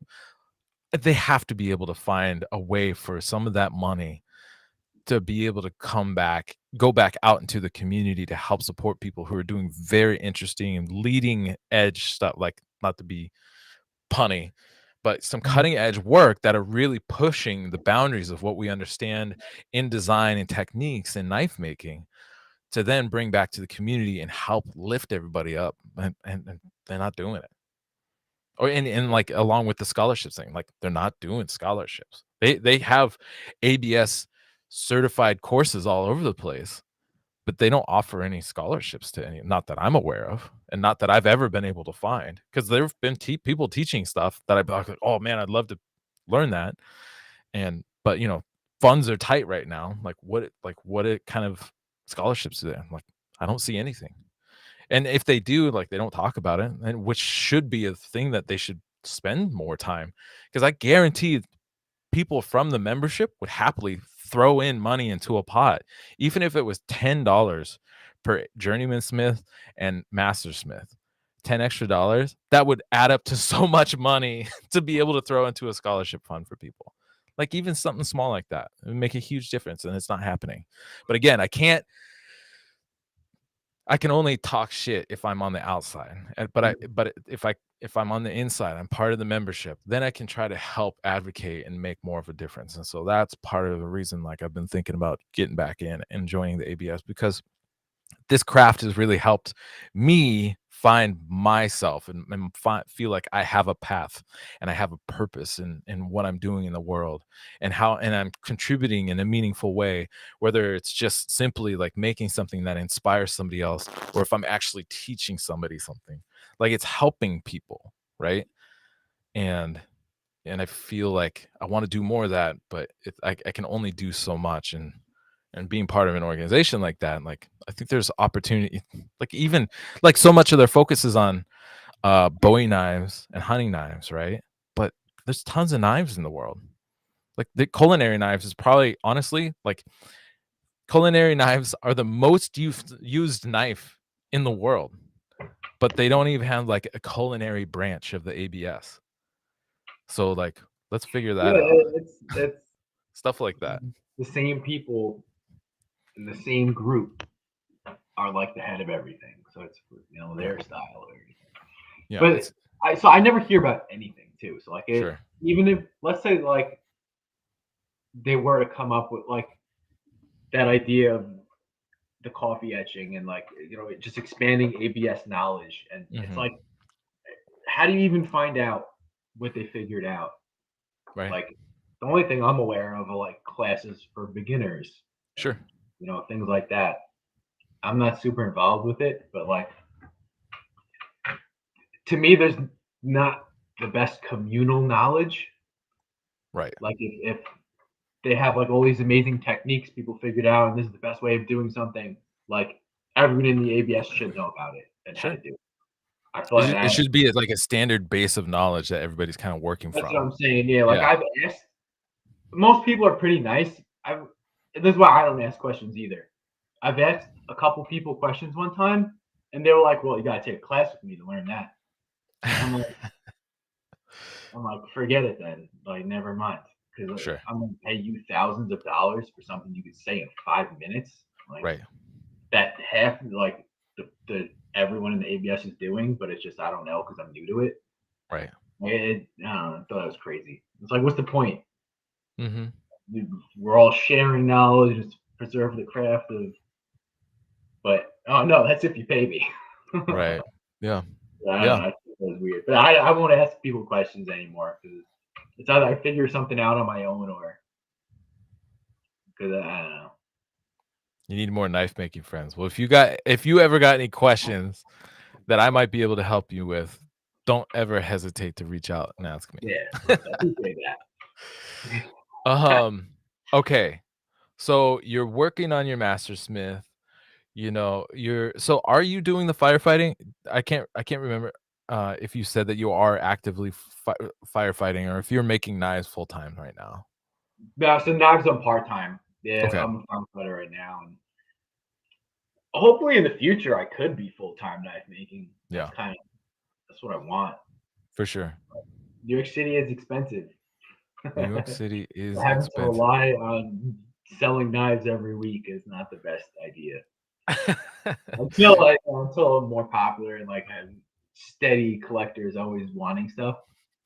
But yeah, Yeah. that'd be years probably. I mean, I know you got family there, but have you thought of not living in the city to pursue knives so you could pursue knives full time, I've thought or about it, start but moving in that I direction? can't bring myself to leave. Yeah, to leave my family. That's That's the totally fair. I yeah. I hear you 100%. 'Cause once you go away, you don't see anyone. You might visit a couple times a year, but Yeah, yeah, it's not my thing. Big on family. right. No, I feel you. Um, well, what are so where are you going, like, in the future? Like, where do you see yourself going? What are some projects that you got coming up that you're excited about or that you're willing to share? What are some things that you'd like to learn in the future? Just like what are the next, like, let's say just the next 5 years, do you feel like look like to you, if you get your master smith, then what? What are some projects that are exciting you, some new techniques that you're interested in learning? So Master Smith was the first goal. Once I get that, then I feel like I'm like actually free to make Okay. the real knives that I want to make. Because everything I want to make is like, it's got to be, everything's got to be perfect with it. Like I need my Master Smith title. I need the biggest thing now. Once I get that is engraving. I want to Okay. learn how to engrave and do like really, really intricate gold inlay and everything. So I have this knife. I sent you a picture. Like this is one of the Master Smith knives, and it's a big Bowie knife. And Oh I have yeah. this. I'm gonna do like facets on it, so it's a little more interesting and stuff. Right. But this is gonna get shaved down. And there's gonna be another one, and then the handle. But like I have all this space, all of this, and I'm like, this is Damascus, but it could be mild steel or whatever, stainless steel. I Uh-huh. could do Damascus too, but I'm like, I could do mosaic, carved handles. The only thing next to do is like engrave and just fill it up. Put as Right. much fancy, intricate engraving and gold and I like that a lot of people's gold inlay is like floral type designs and Sure. leaves and things like that because that's kind of my style. Most of my carvings end up being like flowers and leaves and vines and things like that. Yeah, yeah, yeah. That's the next step. I want to be able to put more like flowers and leaves and vines and going all around the guard and spacers and that's the biggest next step. To me, that's the most important one too because I feel like that really elevates you. Because my second goal was to be in the Art Knife Invitational. Okay. So I want to be in like the highest, most prestigious knife shows. Yeah, absolutely. I mean, to my knowledge, there's that one. I think there's another newer show that a lot Arts of the and guys, arts and metal. yes, that one Yeah.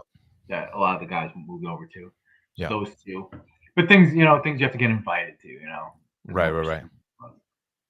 And I feel like everybody's knives there, at least at the Art Knife Invitational, it's either someone invented some crazy mechanism for a folding knife. I Yeah. don't even know how those work.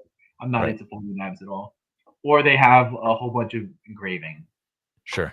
Because here's the thing with me too. I'm interested in like art knives, not Okay. necessarily a knife that is filled up with expensive things. I got you. Sure. So, like when I make a knife, They didn't just throw a bunch of, like, mother of pearl or, like, do all these crazy exactly, inlays and then or yeah, mammoth tooth or yeah, mammoth and and then all say, ivory oh and all that. well, the materials are expensive, so it's an art knife. When it's like that's a Bowie knife that every single person at the show has made dozens of times.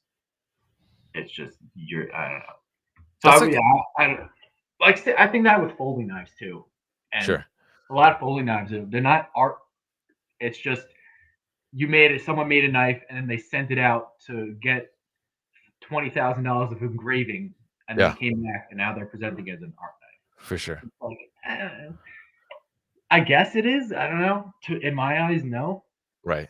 But I want to bring art knives to like big fixed blades and daggers, and that's why my daggers have all these swoops of the guard and different things coming out. So I want it to be more Sure. interesting and artistic and more Yeah. like a sculpture than just a knife with expensive engraving or gold on it.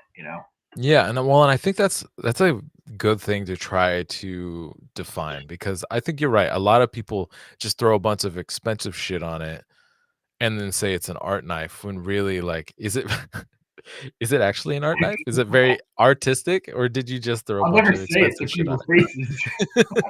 but like here, I'll be like, it's not really.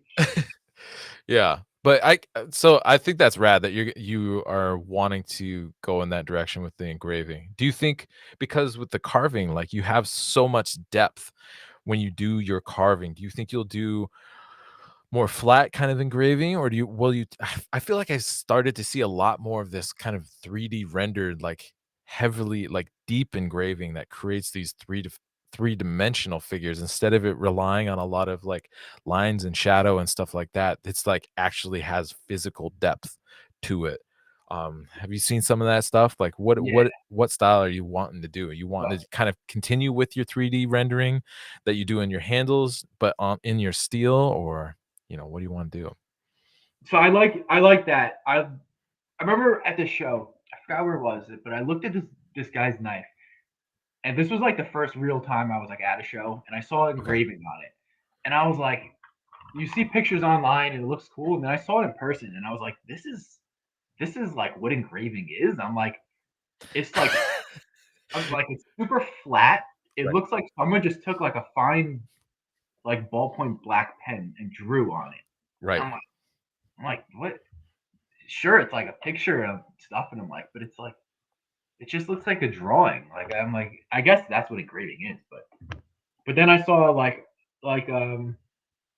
Barry Lee Hands has done this on like different guns where he'll Okay. do it on like steel and then like he'll do super like deep relief and like all these scrolls and stuff and it's like really textured and dark and like he'll I guess gun blue or whatever, but it's like Mhm. black engraving that's like super dark and like has a ton of depth and like you know different scroll work and like everything's at a different level and height and then he has like gold in like the foreground where it's like the gold pops out because that's all overlay stuff Yeah. and then the background is like just carved out like deep, deep, deep.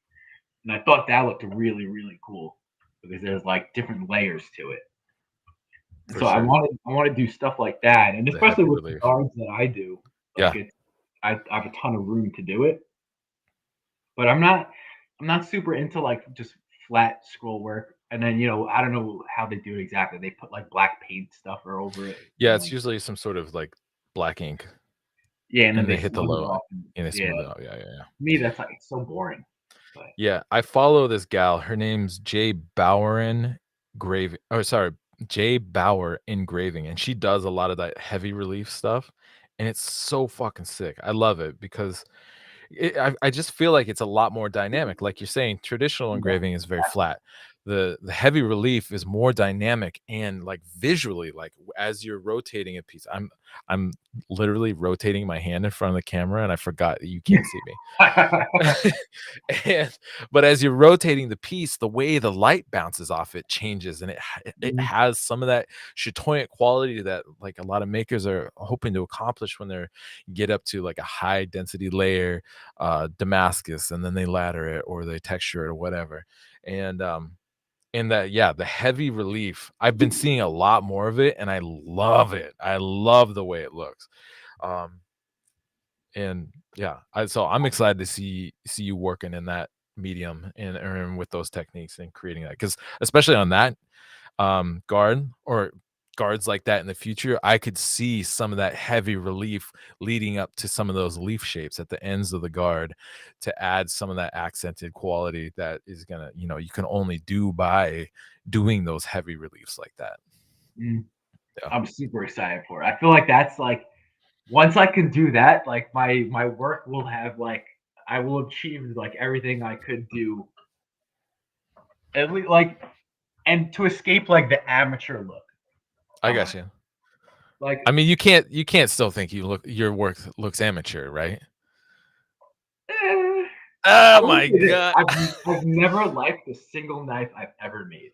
Wow, okay. Hear that, All right. and that's you always want to do every knife in the future. It has to be better and better and better, right? So like the one you just made before, it's like, that's nothing. It's not that good. I'm not proud of it. Right. But I feel like once I can engrave and do stuff like that, I feel like I'll get to a point where I'm like, all right, this has a little bit of everything I want. Every spot is like looks nice, and there's nothing. Obviously, you'll learn new techniques and stuff in the future, Yeah, but there's nothing that I should have done that I didn't do. I got you. You gotta know though, there's always gonna be something, and when you add another complicated element like the heavy engraving, I guarantee there's gonna be stuff about that that's gonna drive you nuts too. You can be like, Oh, I'm absolutely. not happy with Yeah, that." Do it's you but that's good. To me, in my eyes, that's good because if you Sure. if you It's like your work, then the next knives will end up looking just like that. That's a good point. and then you Don't never don't be progress. too happy with yourself. I, Always so I was always talking, leave room for improvement. yeah. So I was talking about this with JD Smith. I did my Master Smith test with him Right. Yeah, yeah, a yeah. few months ago, and it was the first time I've ever met him. I got Okay. Jordan actually uh, got me in touch with him, Oh, nice. and we were talking about because he showed me a magazine or something, and we were talking about this guy's style, and he made folding knives, and every single knife he made, you could look at a picture and be like, "Oh, this is his knife." But it's not because I don't know. It's it's because everything he made after a certain point, he was like, "This is my style. This is the knife I make." But they were all the same. It Yeah. was, ladder Damascus this blade. This bolster had this type of, Sure. you know, file work. The mother of pearl handle had these gold pins and like, this diamond cross uh carved mother of pearl, whatever. And it's Yeah. like every single knife ends up looking the same. And it's like the blade shape might change a little bit, the handle might change a little bit. And we were talking, and I was like, now when you get to that point, have you stopped progressing as a maker, or is it just because you found this comfortable spot where you're like, these knives sell, so then it's like, why would I change because everyone loves these knives? Yeah. And I was saying I'll never get to that point because I'm not doing it for money. I'm doing it to create like the best knife imaginable, Mhm. and Creative I don't expression, really care sure. about always being able to sell the knife. And he was like, "You're doing this in like the really really complicated way." Uh-huh. He's like, "You don't want to just make knives. Like you're making this as difficult as possible." And I was like, "Yeah, but because you don't progress anymore. If you once you get comfortable making this sort of knife." And I was talking about this with someone else too. There's a lot of makers who like once they start making like fancy knives, you're like, "Oh my god, where have these been this whole time? Like these are amazing." But they have their few like stock uh The bread knives and butter. They're called the that everyone bread. orders, right? So they're Yeah. half the year or three-quarters of the year they're making those knives because they're selling them. And then every now and then they'll pull out this most amazing knife ever, and you're like, "Dude, you're this good, but you never show it." And so Right. like, I don't ever want to get stuck in that where I'm like, "Oh, these knives sell like super quick. Like, let me just make more of these." Yeah. I always want to progress as an artist. Absolutely. No, I agree. And I think people come into this craft from a lot of different perspectives in regards to what they want to achieve. And some people are like you're always hungry. You're always hungry. You're always wanting to, at least, right now you constantly want to keep learning and pushing yourself, experimenting, try new things. And then like on the other end of the spectrum is like somebody who gets into knife making, but whether it's the extent of their abilities or that's where they're comfortable, they just kind of like they get to a certain place and then they just stay there. For me, like that would be painful as well. But for that person, that could be perfectly fine, right? That works for them. And I try to remember that because I see stuff like that too, and I'm just like, God, this looks like that same fucking knife that guy made 40 years ago. Mhm. Like, when did the creativity die? And me, I'm That's like, exactly it. I don't want the creativity to die. And I think some minds, like, they're just, and it seems like based on the work I'm seeing from you, like you're constantly like, well, what if we play with this line, or if we get it to swoop this way, or what if we forge the steel this other direction, all this kind of stuff to just, and then that's like my same thing, especially when it comes to Damascus, is like I have a never ending, I have a bottomless well of weird ideas for making steel. And so that'll always be a creative output. But at the same time, like I because I am doing this full time, I do have to find kind of like a medium of Mhm. where I have kind of like a bread and butter. I have pieces that I'm putting out that I know will sell, but that also then affords me the ability to kind of, that's like my full-time job. Like you got your part-time knife making, right? So Yeah, that's the it, biggest thing too. I don't have to get a paycheck. yeah, well, and so the bread and butter is kinda like my full-time job, and then my part-time is, like, the really interesting creative pursuits Mhm. that but the trick is building that time in for yourself. Even though it's all knife making for me, it is I need to do a good job of kind of like segmenting off like being full time doing this bread and butter stuff that I know will sell, it'll pay the bills and all that. And then on the side though, still have a part-time job of these creative endeavors, these creative pursuits. Like I have things I have these ancient swords I've been wanting to recreate and it's just like in the next month or 2, I'm actually gonna be able to start pursuing that, and then trying to talk to people about getting trying to get articles published about them and shit like that, right? Um, but it's because I've struggled with maintaining that balance, and then I'm also doing, like I've been doing a bunch of other shit and teaching and demos and all that kinda stuff, Mhm. traveling around. Um, but I think yeah, it is interesting to see how people approach the craft of making from the perspective of like never being satisfied with the skill that the skill that you accomplish or the pieces that you finish versus people who are very comfortable being in a where they're at and being there for like the rest of their career. But So I definitely benefit from not having to sell a knife to feed my family or things like that for because I have sure. a full time job. But also, it's like who gets into this for who gets into a craft or an art to make money? It's yeah, you do, but also because you get to you know create things and make things, and Sure. it's like I feel like there's so many people who just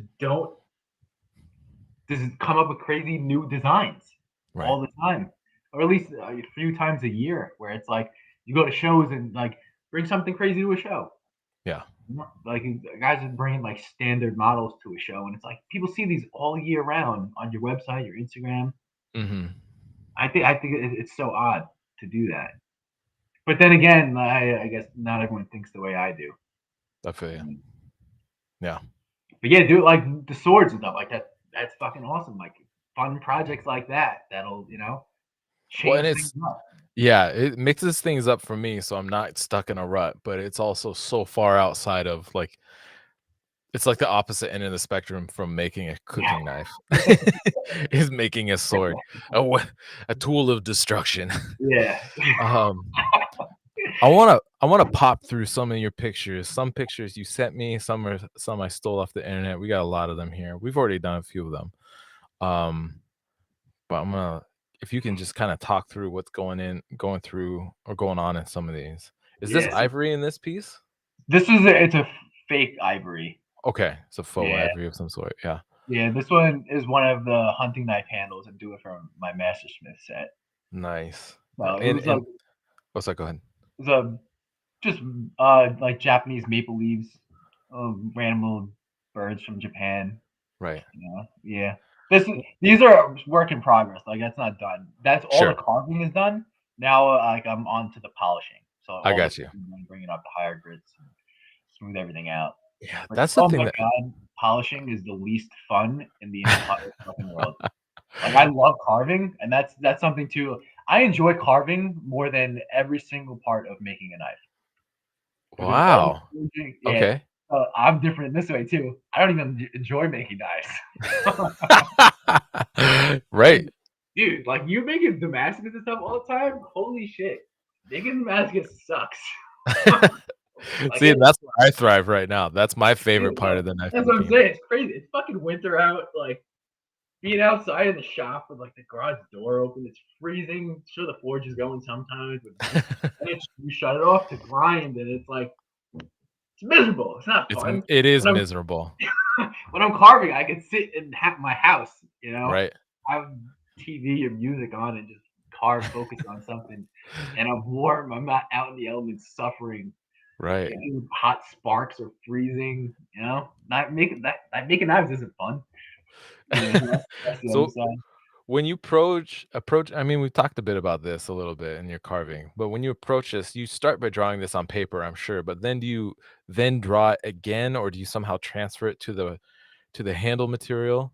And then So are you, like, as you remove layers, are you redrawing it and, like, getting in other details?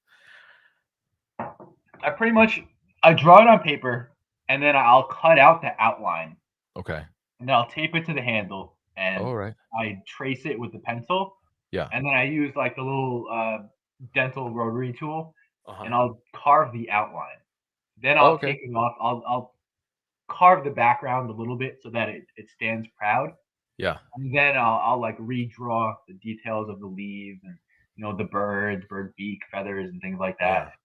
And then I'll go back into those. But it's yeah, pretty much got the outline, and then I redraw it from just I looking at the reference picture. I gotcha. And this is a look at that piece you were just showing us. This is without kind of like that swoopy bit. Is that also made out of Damascus down at the bottom Yeah, underneath yeah, that space there? yeah. It was a Yeah. weird shape. I couldn't keep it on. It's not even fitted up yet properly yet, but I gotcha. it's like a simple Damascus. I didn't want to spend too much time because I need to make the like finish the knives. I only have like 2 months, and I'm like I don't have a single knife done. Right. I'm gonna have to like really get into it.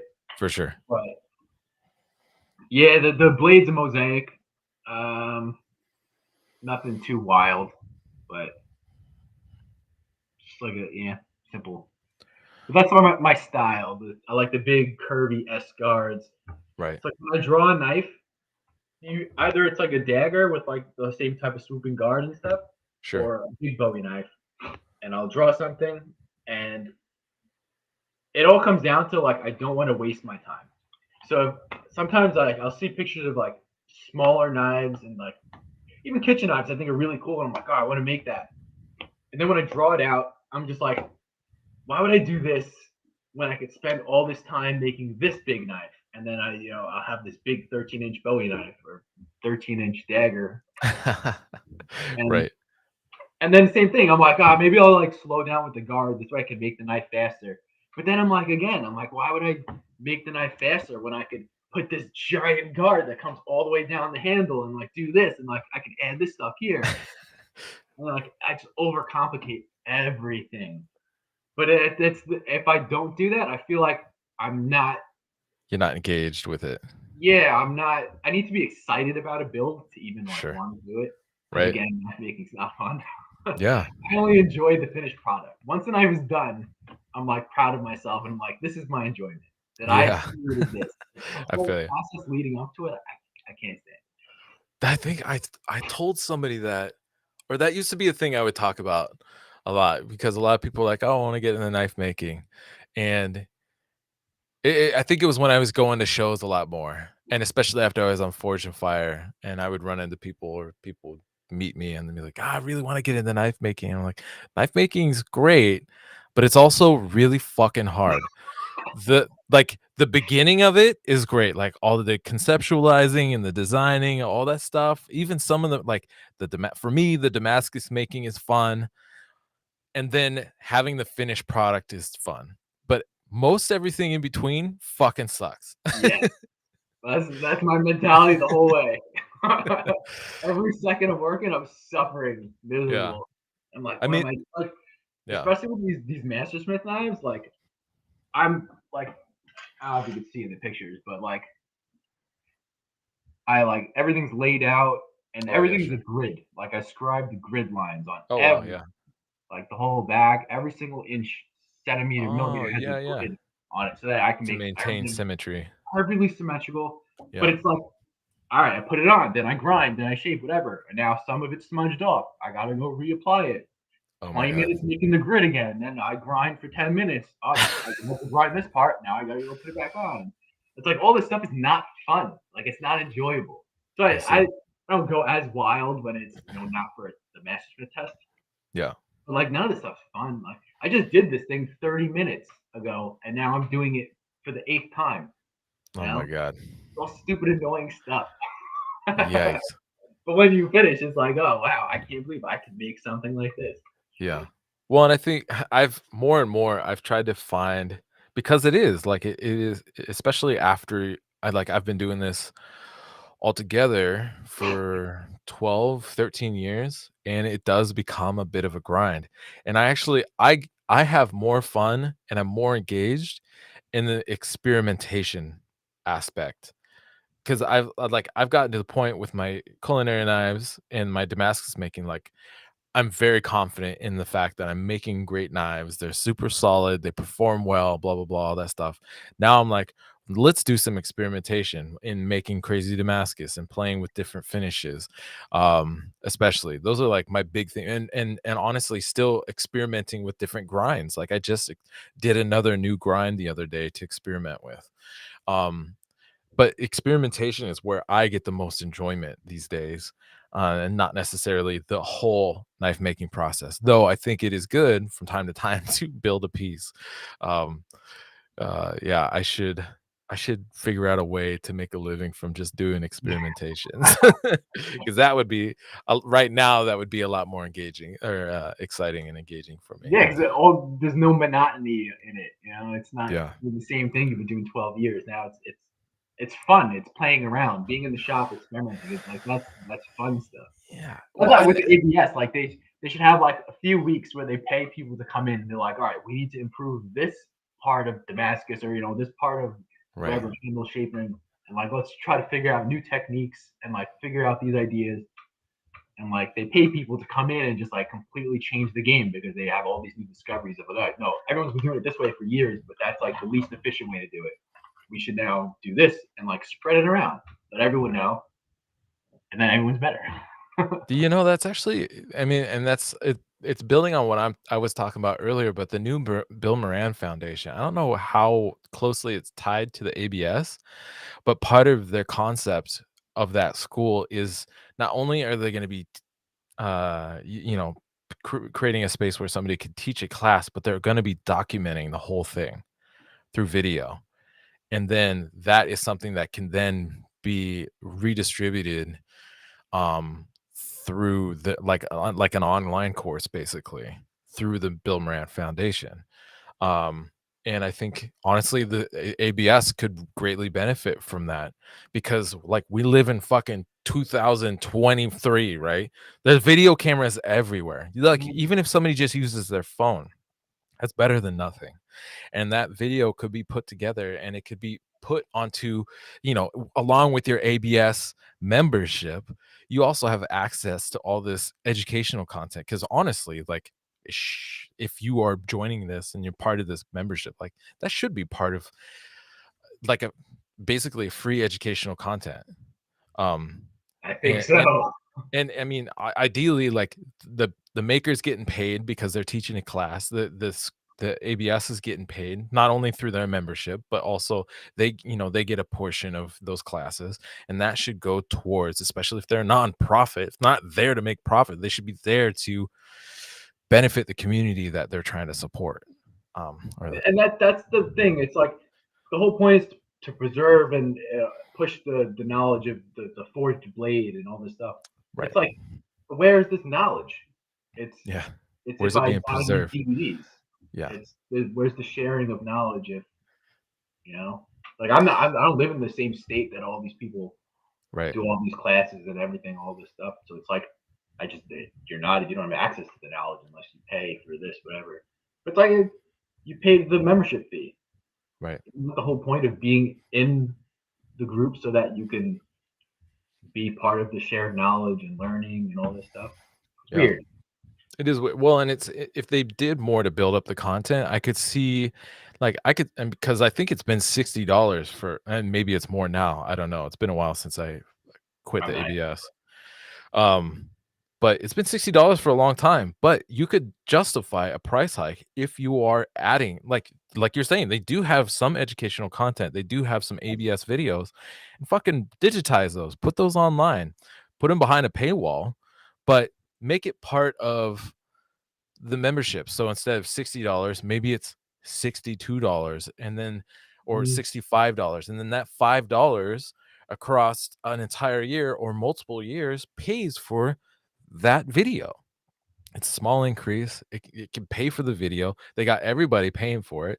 Everybody has access to that knowledge. And then therefore there's at least, like we were talking about before, like that basis of a consistent basis and standard of understanding and knowledge that people are all working from, and then building upon when it comes to how they're actually making knives. And it's just like there's in regards to all the educational stuff, that's one of the things that actually really drove me the most crazy about the ABS when I was part of it, and what made me not want to be a part of it is because of their lack of actual like I didn't feel like they were actually working very hard to really help preserve the craft. They just have this certification process. People get their certifications, but like I don't know. I don't like it. Anyways, um to get back to some of these photographs. So we were talking about this dagger before. We talked mostly about the handle. I was able to go in and pull up a close up of the Damascus pattern so we could see it just a little bit better.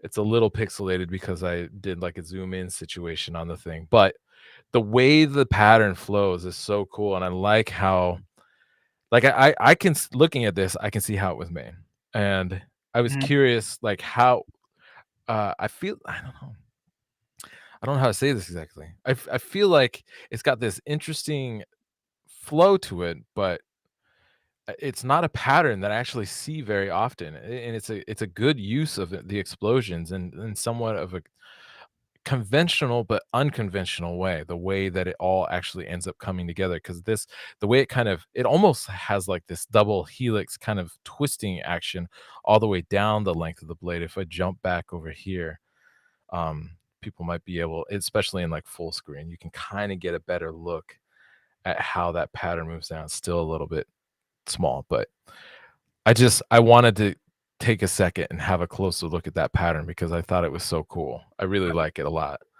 Um, so Yeah, there, this was I think the second one. I made two like kind of like back to back. okay, Like working on one as it cools, work on the other. This was like pretty much the first mosaic that I've yeah. done, and I honestly I don't remember how I did it. If you want, I can draw it up for you. I can see it. I can see it right now. I'm looking at it, and I know Yeah, exactly how this you is made it. one of the early ones. And I thought it came out. It's funny that those early ones came out nicer than the ones I've done now. Oh, Like, really? yeah, which is like not heartbreaking, but I was like, Jesus Christ, what am I doing? What do I do? It's like I've never done this before. What the Yeah, fuck? like, how do I nail it the first time? And then after that, I'm like, what's going on? Beginner's luck. Beginner's luck. All Yeah, right. exactly. What it was. This is another dagger. The I love I really like how the guard is as wide as it is. To me, it looks like a giant bird flying through the sky. And I love the way like I have a thing for birds. I love birds and so I really like the way this guard presents on this piece. Can you tell me about the process for creating this piece? So this one, it's kind of funny. This one was like oh man, I don't have enough time. Let me do a simpler dagger. Uh, Then I did this one because I had this crazy okay. drawing of like what I was gonna do, this wild thing. And then I was like, oh, Blade Show is in like a month and a half, and I'm like, there's no way in a million years I'll be able to finish it. So I came up with this one in the Okay. meantime, and yeah, so I was super into the garden. How it's supposed to be presented is like completely upright, Sure. and Perfectly then it vertical. has like these flowing wings that come out. And I actually kind of thought they were like maybe looked close to like insect wings or something like that. Okay. Yeah, yeah, yeah. But it was yeah, just meant to be upright, and it had these nice, beautiful wings come out, and uh, I wanted to do something like cool for the handle, so I had this piece of labradorite, and it Okay. was like super green and blue, and it looked really cool, but only at certain angles. And if you hold it at a different angle, like the side view was like more gray, but like Okay. looking like head on, yeah, like that, it's like more gray. And then looking head on, it was like really bright green and blue. It had like green veins, and Mhm. so the idea with this piece was to I don't know, I want to say celebrate, but like celebrate like the flaws and like in Mm. materials and natural Okay. materials and nature and things like that. Yeah. So it Act was highlight them instead of hide them. yeah, exactly. So it Yeah. was the stone that has a ton of different micro cracks and things like that, and Sure. like fissures and stuff like that, and not fill them and seal them up. Because there's stuff you can do to hide that and get rid of them. Like, Oh, really? Interesting. yeah, there's like some material you can like pour into them, and it'll completely fill it up and make the surface look like glass because it's like this. Oh, okay. But Okay. this was just to carve it and shape it and just have them there and not hide all the flaws and stuff. Yeah. And that kind of goes along with the. Are you familiar with kintsugi? I'm not. No. So it's. Have you ever seen like the pottery that Oh, has like yeah, yeah, the yeah, gold where it's got the lines in cracks? it? Yeah. Yeah, so it's like it was a Japanese technique of like putting together broken pottery, putting Right. it back together, and like instead of hiding the flaws of now the repaired pottery, you highlight them. You Yeah. put gold powder over like a lacquer, and it'll stay permanent, and Yeah. you just highlight all the flaws and stuff. And that was the idea with that one. I have this stone where it has like all these little micro fissures and like veins and stuff, and it's Oh, like, all I right, see that now. Okay. let me do the same thing with the guard, Yeah. where I shaped the guard, I hot glued it, and then I used the like little rotary tool and I carved these channels throughout the guard. And Oh. normally the traditional way of doing it is the pottery is broken in pieces, right? Yeah, they And intentionally break it. or even if Or is it it's accident? just Even broke, if it's an yeah, accident, yeah. like ancient ways, it would just be pottery broke by accident, and now they did this to repair it. But it's like you do different like red lacquers and stuff to put it together. Then you Mhm. paint the lines, and then you dust it with gold, and you burnish it, and all this stuff. And Crazy. obviously, you can't have the guard be in pieces. So I instead, to mimic that, I carved the channel. To make it more like permanent, I used an epoxy, Okay. and then I mixed the epoxy with gold, like Right. gold dust, and then I put Yeah. it through, and then I dusted the gold dust over the top of it too. So Oh, wow. it looks like these flowing veins of like as if it was a repaired piece of pottery. Yeah. That's so cool. It's permanent because it's the hard epoxy, Right. but unlike the lacquer, which you could chip off. Right. That's fucking cool. That's such a cool approach. And I love the way that you sculpted the handle. Like, it looks like the flower has, like, impacted the handle, Yeah, and and it's I sending went out these waves, these ripples in the stone. like yeah, like I want to go for like a piece of like a flower falling from a tree, just falling into a pond, you know. Right, right, right, right. Yeah, it's gorgeous. That's great. And that was the Look. same thing too. It's calm, peaceful nature, and then something falls down and interrupts that, and now it's Sure. you know. But Let's that see. was that was one of those pieces, and I thought it was fun, and even the same thing with learning too. It's I have all these different ideas of bringing in like arts from different areas and putting it into knives, and Yeah. that's kind of the idea with my sculptures. It's like instead of just making this Bowie knife, now I have this art piece where I'm bringing techniques from other ancient arts, and Yeah. that's a pottery technique. Yeah. I love that that you use that pottery technique. It's such a cool approach to doing that. Yeah, so I think it's more interesting and more fun. And Yeah. eventually, when I learn how to engrave, I'll just engrave. I'll just inlay gold into it. And I Yeah. can really control it better and manipulate it better. I Yeah. think I can have more fun, interesting pieces like that. But then the thing too is like that's not for everyone. So Sure. not like if I have that at a show, people think it's cool, but it's like the the Bowie knife collectors, not even a second glance. Mhm. The guys who like camp knives and carrying knives and using knives, no second glance. So that's Right. why I feel like my work does better overseas, where it's more people who not just want to use knives, but like collect for like art. For the aesthetic quality. Yeah, Yeah, and more that's interesting. passionate people. Right. I don't know The what to say. what is it? The first actually, like, all the shows that I've done, I've only done I did Blade Show, I think, like, 3 times. I did Eugene Knife Show a couple times, maybe 3 times. But then after that, I basically stopped going to shows. I did go to one show last year, or a couple actually, I did a couple shows last year, but, I didn't like it, and I think the thing I've always struggled with at shows is, like, I'm putting all this effort, and even compared to your work, my stuff simple, but there is this extra effort that I'm putting into the aesthetic of the Damascus and the quality of the finish and how everything flows together and is sculpted and shaped, and people just walking by, just Exactly. walking right Yeah. by, don't give a shit. It's not the it's It's a not the crowd for like people want the deals and the $300 knives. And yeah. Yeah, yeah, yeah. that's Alright, why let's someone oh, told so me go ahead. that I need to go to like the Paris shows. Yeah, you would They probably were like, kill at the Paris show. yeah, they were like, your work is like not an American It's like. not, Yeah, they were like, you need to be unfortunately. overseas, bringing stuff to where people want that kind of Absolutely. fancy. Well, and I could see your work fitting it, like, Veronique Laurent and Jean-Louis Regal, like, they do incredible, gorgeous, and elaborate work, um, and I could see your work being on the table right next to them. Yeah, So, yeah, you would do I feel like you yeah, would I do like awesome bringing at that art show, design. Yeah, for sure. Let's see, we got a couple more of that same knife. I think we kinda seen that one. And another closer look at some of the gold veining. I think that's such a cool move, the way that you did that. That's I love the way it looks. yeah, Man, I'd love to it see that piece in really, person. it like the contrast is like really cool. Yeah, and Definitely gonna then do more of that in the future for sure. I hope so. It's a good look. I really like it a lot. I actually have an idea for one that I want to do, Yeah. but I have to hold off because you gotta do this pain in the ass Mastersmith test. Son of a bitch. Waste all my time.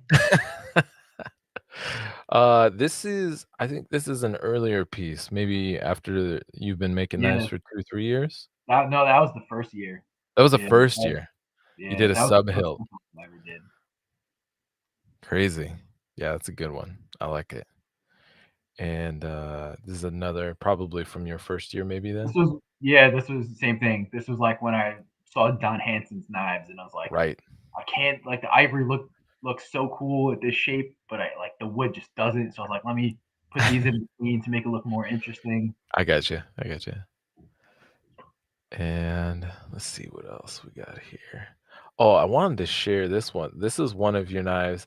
It's probably kinda hard to see. If you go to Paul's Instagram, he's got a video of this knife, and where he's kinda turning it in the light, and you can see that chatoyant quality in the steel a lot more, but it's really got this great kind of compression curl look to it that when it looks like you're looking into the blade. It looks like the blade's like a half an inch deep instead of it being, a flat piece of steel. um I think you're labeled that at like 500 layers. Is that where you found the sweet spot to be for getting that kind of chatoyant activity in your ladders? And that also looks like a cut ladder rather than a pressed ladder. That one's pressed. It is pressed, okay. Yeah, I like. So I'm super into chatoyant Damascus. Yeah. I've never been like so into the high contrast like silver and like really black. Okay, yeah, yeah, yeah. I like to me like shinier things just look higher end. I Sure. guess I want to say it's not necessarily true, but like I kind of feel that way at least. So I wanted a Damascus that like looked as diamond like as possible, where like whenever Right. you change it, it's flickering and doing all this stuff. And I kind of thought 500 worked well for that. 300 I felt like isn't enough Sure. because you still see like super big, not super big, but You like get some thicker bold lines. bands Yeah, of yeah, like yeah, 15 and 20. for sure. But I thought 500 worked well for that, and then I etched the shit out of it. Try to go Nice. as deep as possible, so that if when you buff it, you're rounding over all these layers, and it like actually goes deep. So it's not just Yeah. like a little bump. It's like so there's all that room in between for the light to play out of.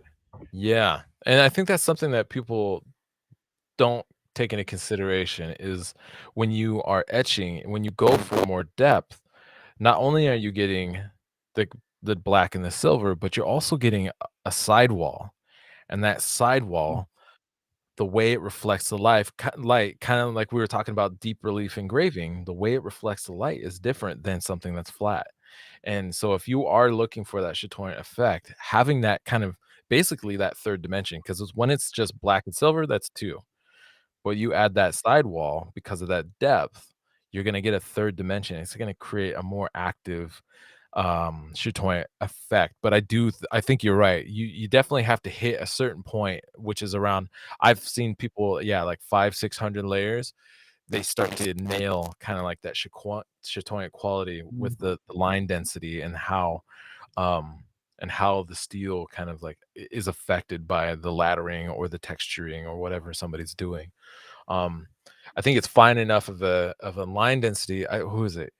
I think it's Jan Hofnick. I don't know if you're familiar with his work, Yeah, and he has some that he's done recently or in the last couple of years, and it's just like the layers are just at the right number. I think he's got them at around 600, and he beats the shit out of it. He like does all this weird texturing, and he's not cutting any material away, and then he just forges everything smooth. But because the line density is tight enough, it retains that I guess what are typically referred to as forging relics from the texturing, even after you've smoothed things back out in within that line, because the lines are so dense, they retain some of that movement and that activity, and it creates an insane depth and chatoyant activity in his blades. And I love that you accomplish that too, on that latter piece, because it is definitely something to strive for, especially with I think ladder patterns and random patterns kind of benefit from that density better. yeah. Mosaics, if you're doing a mosaic, like taking it that fine doesn't really make sense. But unless you're doing like maybe you're doing a twist or something like that, Mm. then it plays nicer and it has more of an interesting effect. But yeah, for ladders and random patterns, like hitting that 500-600 range is key, I think, for getting a nice chatoyant effect. And like you said, like especially for hard use knives, it's great to etch them deep to kind of get some of that sidewall effect Mm. after you get it all up. Yeah, that was nice. Yeah, that's the number I like to hit if I'm doing that type. And I like the thing about mosaics too, and what I think with like art knives, and it's like it's really really hard. And like Mm, a lot of masters, you can do it easily, but it's really hard to like say you have a dagger to okay. have the center line of the dagger go straight, and then Yeah. have the pattern line up perfectly going down it. Now Right. it's if you're forging the profile, it's hard to do. You're stretching things out a little bit. Right. But to me, like on a fancier, like let's say art piece or whatever, I feel like having a ladder that's like perfectly straight or anything like that, that's just chatoyant or whatever. It looks neater Sure. because a lot of people make mosaic Damascuses, and like they'll have a dagger, and like you'll see the pattern snake, and then it stays off on one side a little bit longer, then the edge isn't perfectly lined up. Yeah. Let's say there's explosions or something, and at the ricasso the explosion's dead center, and then at the tip the explosion's a little bit off, Hmm. and it not that there's anything wrong with that, but it doesn't look as neat to me. I got you. Yeah. And I kind of like the neat look with things. Sure. But Intentional. also, yeah, you can go way more wild with mosaic patterns and come up with like the craziest, coolest things in the world. And it definitely adds a lot more interest to it. Yeah. I what was I gonna say? I forgot. Never mind. No worries. Let me know if you remember it. I had this idea when you were speaking. I was gonna say that I can't think of it. Okay. Yeah. This is just a look at another one of your Bowies, I believe, or maybe it was a Hunter. I can't remember. It was But I both. love the activity in this Hamon. It's fucking sick. There's so much going on in that ashi, which are like the white wispy lines between like Yeah. this dead soft material and the hard blade, hard cutting edge. You have all this like white ashi kind of. It's so cool, and I think I really like it the most because it looks even within itself like it's got some depth to it. Um, Hmm. yeah, it's fucking sick. Yeah. It's This so this good. one was a no clay one. Oh no shit, there's an auto Yeah. Hamon. Yeah. What steel was it? W2. Okay, so did you do an interrupted quench then? No, it was just 1440. Okay, so you quenched from a Like, lower yeah, for austenizing temperature. 10 minutes into Parks 50. Right. That was it. And then it's just the steel thickness, just I guess Yeah. shows what it's like. The line is gonna be in the middle, higher up, lower down. Right. But I felt like that, yeah, that temperature, and also having your quenching thickness, like edge thickness and everything. Yeah. It was like a Walter Sorrells tip, I feel like, or Okay. maybe someone else said. I don't remember. But the more you grind after you, maybe I don't know if it was him. Anyway, the more you grind after you quench, the more you'll take away. You remove. Yeah, and that I honestly, it took me the longest time to realize that, because I always thought, oh, it's there, but on my knives, I would, yeah, the closer to the finished dimension you can take them, the Yes. better, because the less you have to grind after, and that's where some of these, like the the activity on this, what is it, J Ball Knives down in Florida, Jared Ball, there's Jan Hofnick, Greg Sims, Don Hansen, like these guys are getting insane homones and really active homones, but that's because they're doing a really good job of getting them to the right dimension before they do the heat treat, so that after heat treat, they're doing like the minimal Mm, material removal to maintain that activity that they put into it, you know, whether they're painting clay on, or like this auto homon, which is sick. It's just one of the best auto homons I think I've yeah, ever seen. it's really Um, just enough grinding afterwards to get rid of like the decarb, and then yeah, polish. right. That's and Yeah, that's interesting. Yeah, and I think quenching from 1440 totally makes sense, because W2 is such a shallow hardening steel. Like, you got less than like a second or less to get it below 900. And Mm, so it makes sense that the edge gets hard because you're already kind of like close to that dimension, your finished dimension. The edge gets hard, but just even within that 1 second period, like between 1 second and like 3 seconds, all of this activity is happening. And then the stuff along the spine just never gets hard because it didn't get cool fast enough. And yeah. so quenching from a lower temperature is like a really good strategy for getting a cool auto homo. I like that. That's I played around with it a lot too, because in the beginning, before I had like a hydraulic press, I wasn't making Damascus. So like the first and second year, like I really went into homones, and I did every temperature, and I used clay and all these things, and but I felt like I enjoyed that one the most, doing like around like 1440, no clay. I've been like critiqued by people before, okay. and they were like, "Oh, like Japanese sword, you'd never see this lack of control and things like that." They're like, every line they put is intended. They're like, here it's just like, whatever happens, happens. I'm like, that's the point. Because it Yeah. looks cool. Because there's like a whole bunch of extra stuff that you can get some of that stuff from clay, but it's like by accident. Yeah. I want all the wispy, crazy white stuff everywhere, and like you were saying, some look like they're like in the foreground, some look like they're in the background, some like travel behind others parts. It looks like, Yeah. and it's all because it's just, I don't know, random. And I guess the more you grind, the more some might disappear a little bit or look Hmm. like they're in the back because Right. maybe they stood out before, but now that you ground the surface layer off, now that some of them are disappearing. Yeah.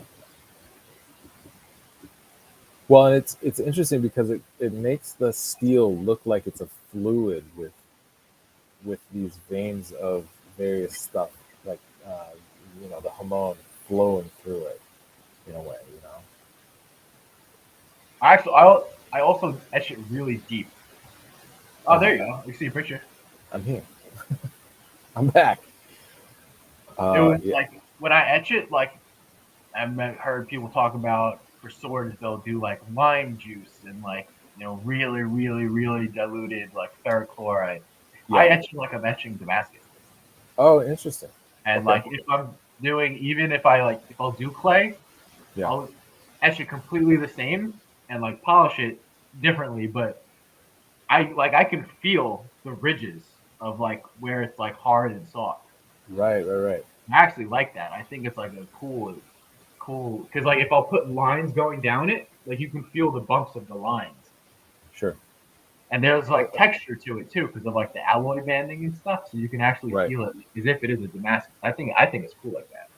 Yeah, I like that too, and I do the same thing. I etch. I don't have like a different solution that I etch my when I do a Hamon knife or yeah, a W2 blade. I don't use different ferric. I use my same ferric that I always use, and I like that topographical difference as well.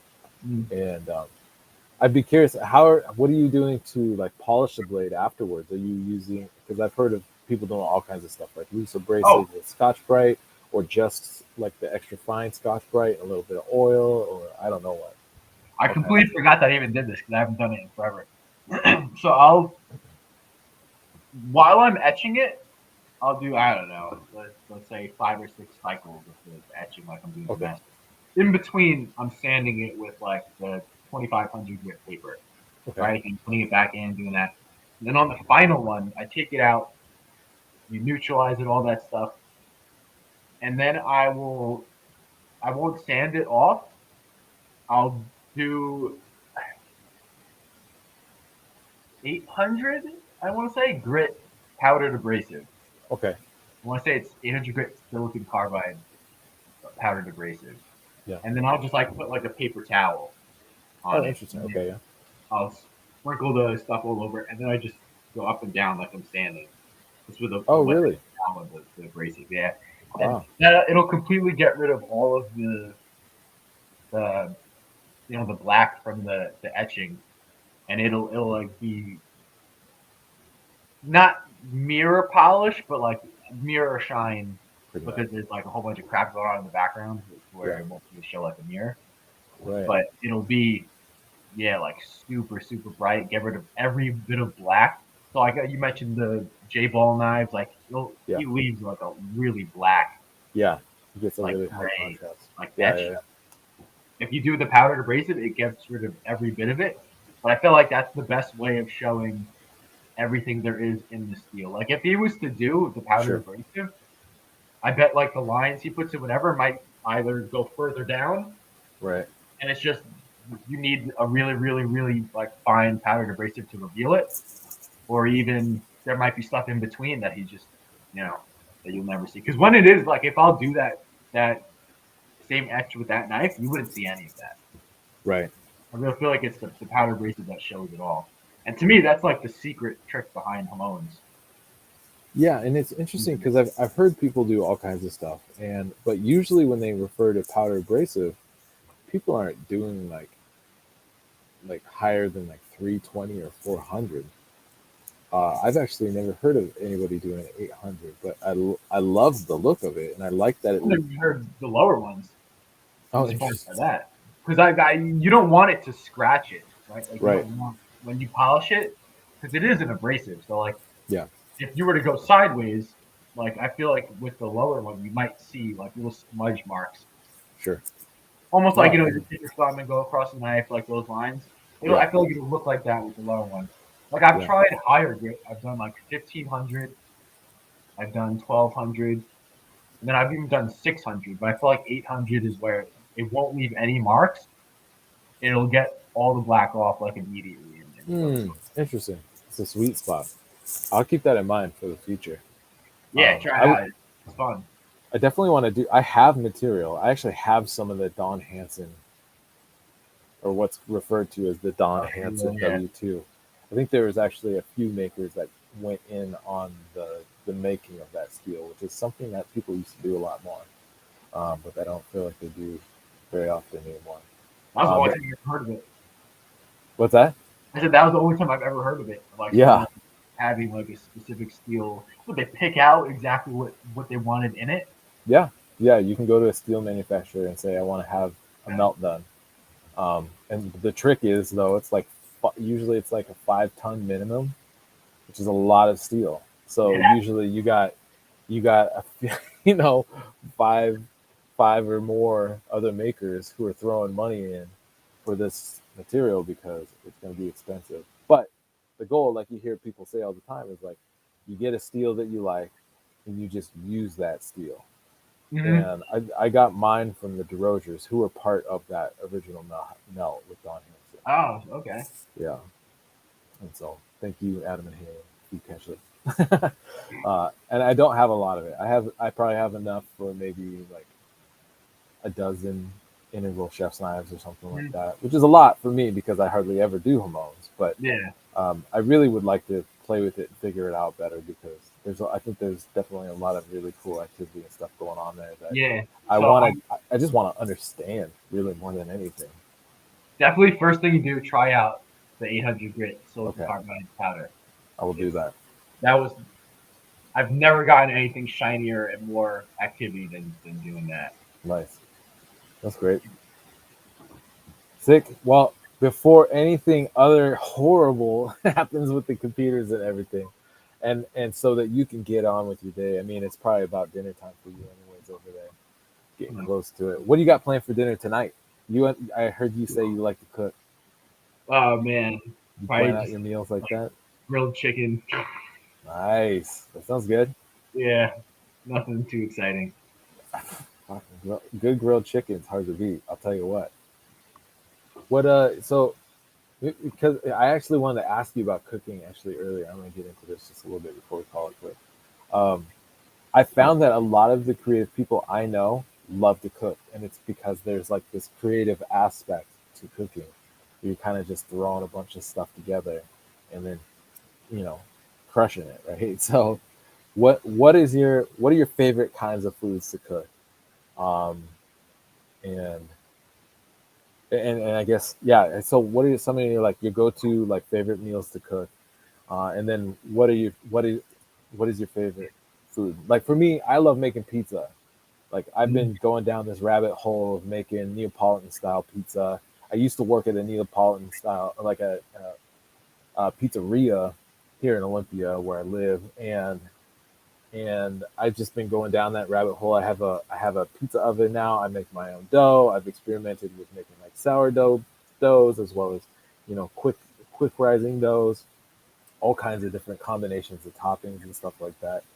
But the food I love to eat is like almost any kind of Chinese or Japanese food, even Vietnamese, Korean, any kind of Asian food. Give it to me, and I will eat it. I love Asian food, but I suck at cooking it. So whenever I go out to eat, I almost always go out to eat Asian food because I can't cook it at home. But then when I'm at home and I'm cooking at home, I love making pizza. That's the way to do it. I mean, yeah, buy the food that you can't really. Right? To liken that to knife making, and this drives me crazy. People make knives and like they don't sell like when so they're making knives that you can buy at any store, Ah, but they're making a custom knife, so it's right. more expensive. But it's like they're using uh, oak or ironwood handle, a flat full tang hunting knife. Sure. And then they're like, no one wants to spend $400 for this. Like, I don't sell knives that well. It's like, dude, you could like anyone can buy this exact knife for like $100 at any store. It's like with knife making, like when you're making custom knives, make stuff that you can't buy at stores. I agree. Like, and I mean, yeah, I mean, but No, when it comes to culinary knives, that's 100%. I'm like, if you're gonna make a custom culinary knife, you have to at least make it so that it performs at the level of the best production stuff, commercially produced stuff, yeah, at least at that level, if not better. If you can't, then what are you actually selling to people? You're not. exactly. There's You're no selling point. them like, yeah, you made it from some pretty steel, cool. You made it with some pretty handle material on it, cool. But if it like, unless that person's only gonna hang it on their wall, like you haven't improved anything. Mhm. They're better off buying a store off Amazon or buying a knife off Amazon to use in their kitchen than that thing. And Yeah, it I comes was back saying, to just like slapping pretty stuff on a thing and saying it's valuable when it's like, is it? exactly. But So yeah, I just thought that seemed similar to like, oh, if I can't make it, I will buy it. But yeah, So I'm super into pastas. Like that's Okay. my favorite thing to make. All right. Like It looks like you eat a lot of pasta. yeah. I'm joking. You don't. You look. You're in very good shape. Oh, Italian, pasta night every night, pizza. But making like handmade, like from the scratch of flour, like Yeah. my own pasta. That's like my favorite thing. And then Okay. coming up with different sauces and stuff. Nice. I have the most fun making that. Pizza's always fun too. Yeah. And my favorite food is cinnamon rolls. You know what? I love a good cinnamon roll too, and it's been a hard. It's been a long time since I've had a good cinnamon roll. Dude, you can't beat them. And people are like, no, that's like food, like not dessert. Like no, No, cinnamon. cinnamon rolls food. I will take a cinnamon roll over dessert. I mean, not dessert, over dinner, lunch, any day of the week. I used to do it in college. I would Sure. like instead of like having dinner, I'm like, all right, I can have a meal, or I could get like these 3 cinnamon rolls, and like that'll be my meal. And I used to do that all the time. And I just wouldn't eat dinner because that was my dinner. Do you know how to make your own cinnamon rolls? I've tried, I've done it, but like I've never found like the recipe that like I'll continue to make for the rest of my life because it's the best, I gotcha. I think. But it always comes down to I drown it in icing and like cream cheese frosting, icing, and Yeah. and Yeah, that's me. boy. Talking dirty I now. do.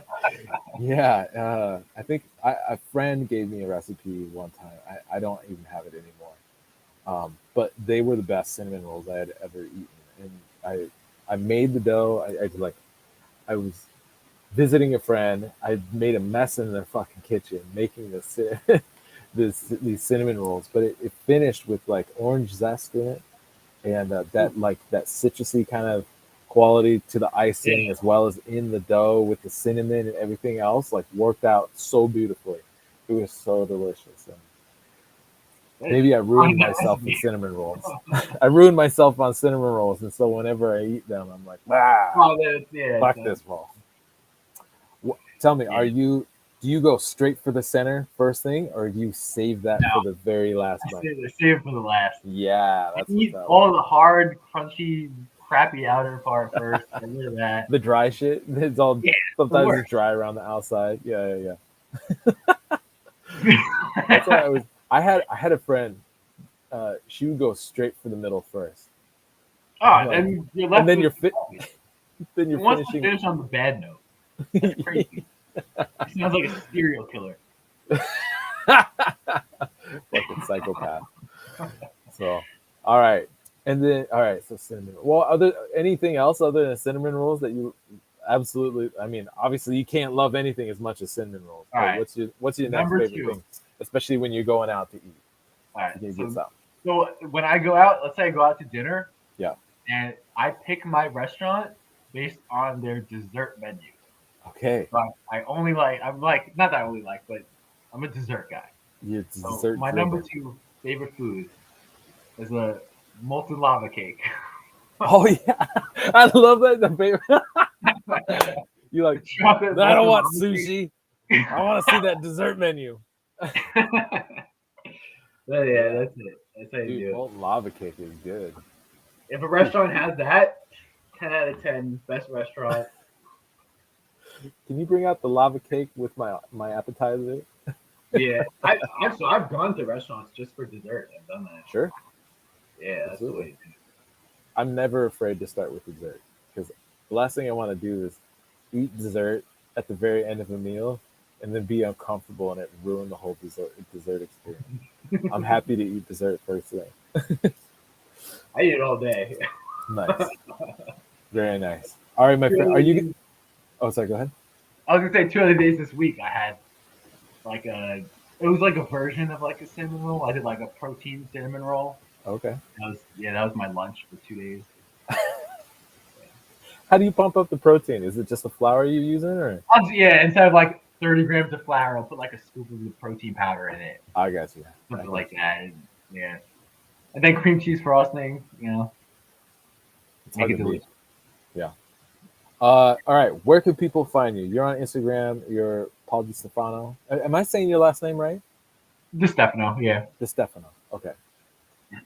And then, all right, so Paul DiStefano on Instagram, and then PaulDiStefanoKnives.com. Is that right? Or what's your Yeah, website? the Instagram too is Paul DiStefano Knives. Oh, okay. All right. That's it. Either Instagram or the website. Okay. I don't have Facebook or anything.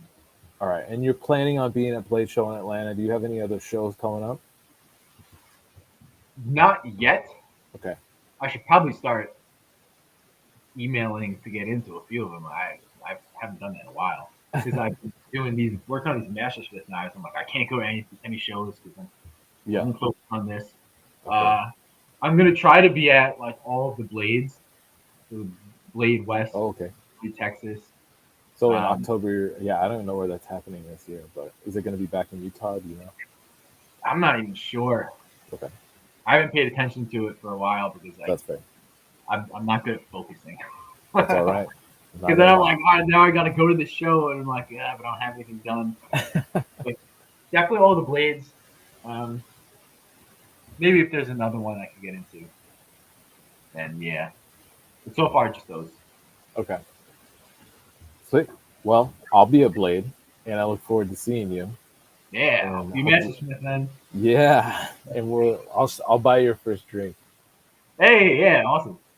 Well, actually, wait. When the testing is on Friday or is it Saturday morning? I can never remember. I think it's Friday morning. Oh shit. Well, I won't buy you your first drink. I don't get there until Saturday morning, Okay. so I'll Oh, I'll just be there walking Saturday. around. Yeah, I'll only be there from Saturday morning until Sunday evening, and then I turn around and fly back. Okay. Yeah, but I'll catch you. I'll Yeah, definitely yeah, see yeah. you. Do you have a table already? You must. Yeah, 5S. Five. My table. Okay. Sweet. Sounds good. All right, my friend. What is it? So does that put you where? I asked. Does that put you in the middle in the It's handmade section? yeah, it's Yeah. I don't know if you know where like Kyle Royer is. Yep. Like his end, I'm on that same end, just down Ah, I get you. I like get you. 5 tables down. Okay. I want to say Mike Questenberry is in that same line on the end as me. Okay. Yeah, It's good company there. Oh, so, yeah, so then you are in the ABS section then, for yeah. sure. Okay. Nice. Yeah, I got lucky. Someone retired one year when It I just was like all the way in the back the first year, and then I was like, I remember this. This like drove me crazy. The very first year I was there, someone came up to my table and they were like, "Oh, these are like amazing knives." They're like, one of these years, like I could imagine you being at the front, and I'm like, son of a bitch. I'm like, I gotta get to the front. there's all kinds of ratings. Like I'm at the back. It must not be that good. Yeah, I was like, clearly, like the people in the front are way better. If someone said that randomly, so then Yeah, I sent it's emails and they were like, yeah, someone retired. Like you could just come right in. that's great. Now there is a weird thing about where you're positioned at Blade Show. How close you are to the front, and that Mm, typically basically means you've been coming to Blade Show over and over and over again. The closer to the front you are, the more serious of a maker you are because you've been yeah, there, you've been going to the show long enough that you can get up there. And yeah, that's good that you got up closer to the front. I'm glad. I'm happy for you. It's a good place to be. Good company to keep too, because yeah. these That's are the all thing good too. guys to Like talk to. in the back, my first years, I was next to like one guy was selling beads, or like one guy was selling like like random Right. stuff. And, like there's not even knives around. Yeah. It's like you gotta be by where the other masters are, other even knife dealers and stuff, where like the nicer knives are. So when people come looking for those knives, I'm Yeah. in the section. Oh yeah. Well, I look forward to seeing you and Yeah, absolutely. hanging out and get to see what you bring and see your knives. Hopefully, they're not all sold by the time I get there, but they might be already. I'll have them. Because I want to get pictures and stuff anyway. Yeah. But they'll be on the table. Rick. We'll have hopefully one showstopper. No, Oh not yeah. showstopper, but one nice knife. Hopefully, maybe just one nice night. Maybe incorporate some jade into it. Hopefully, Yeah, yeah, yeah. new interesting stuff. Oh yeah. All right, brother. Well, again, I really appreciate you taking the time to be part of the conversation. I think what you have to say brings a lot of value. For me, there's some great takeaways, especially like even just like the Halone thing is perfect.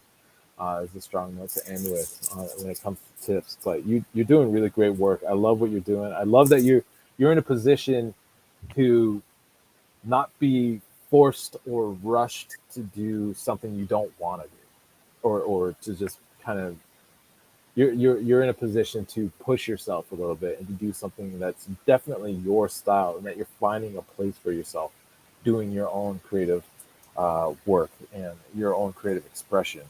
And so I'm happy for you, and I'm looking forward to continuing to follow your progress and your journey, and to keep seeing what you're making, because you're doing some good stuff, and the community needs it, because I feel like I don't see it actually very much stuff that looks like yours, which is great. It definitely speaks like you've carved out a style for yourself, and so I hope it helps inspire some people, not to necessarily copy, but to just like even just to give them the confidence to do their own thing, right? And I think that's the hardest part, is feeling confident enough to do your own thing. Um, Even when, some people be like, "Oh, you don't want to do this or you don't want to do that because blah blah blah." It's like, you know what? Maybe I just want to fucking do it because I want to do it. So, Exactly. I mean, Yeah, thanks. I appreciate it. Thanks for having me.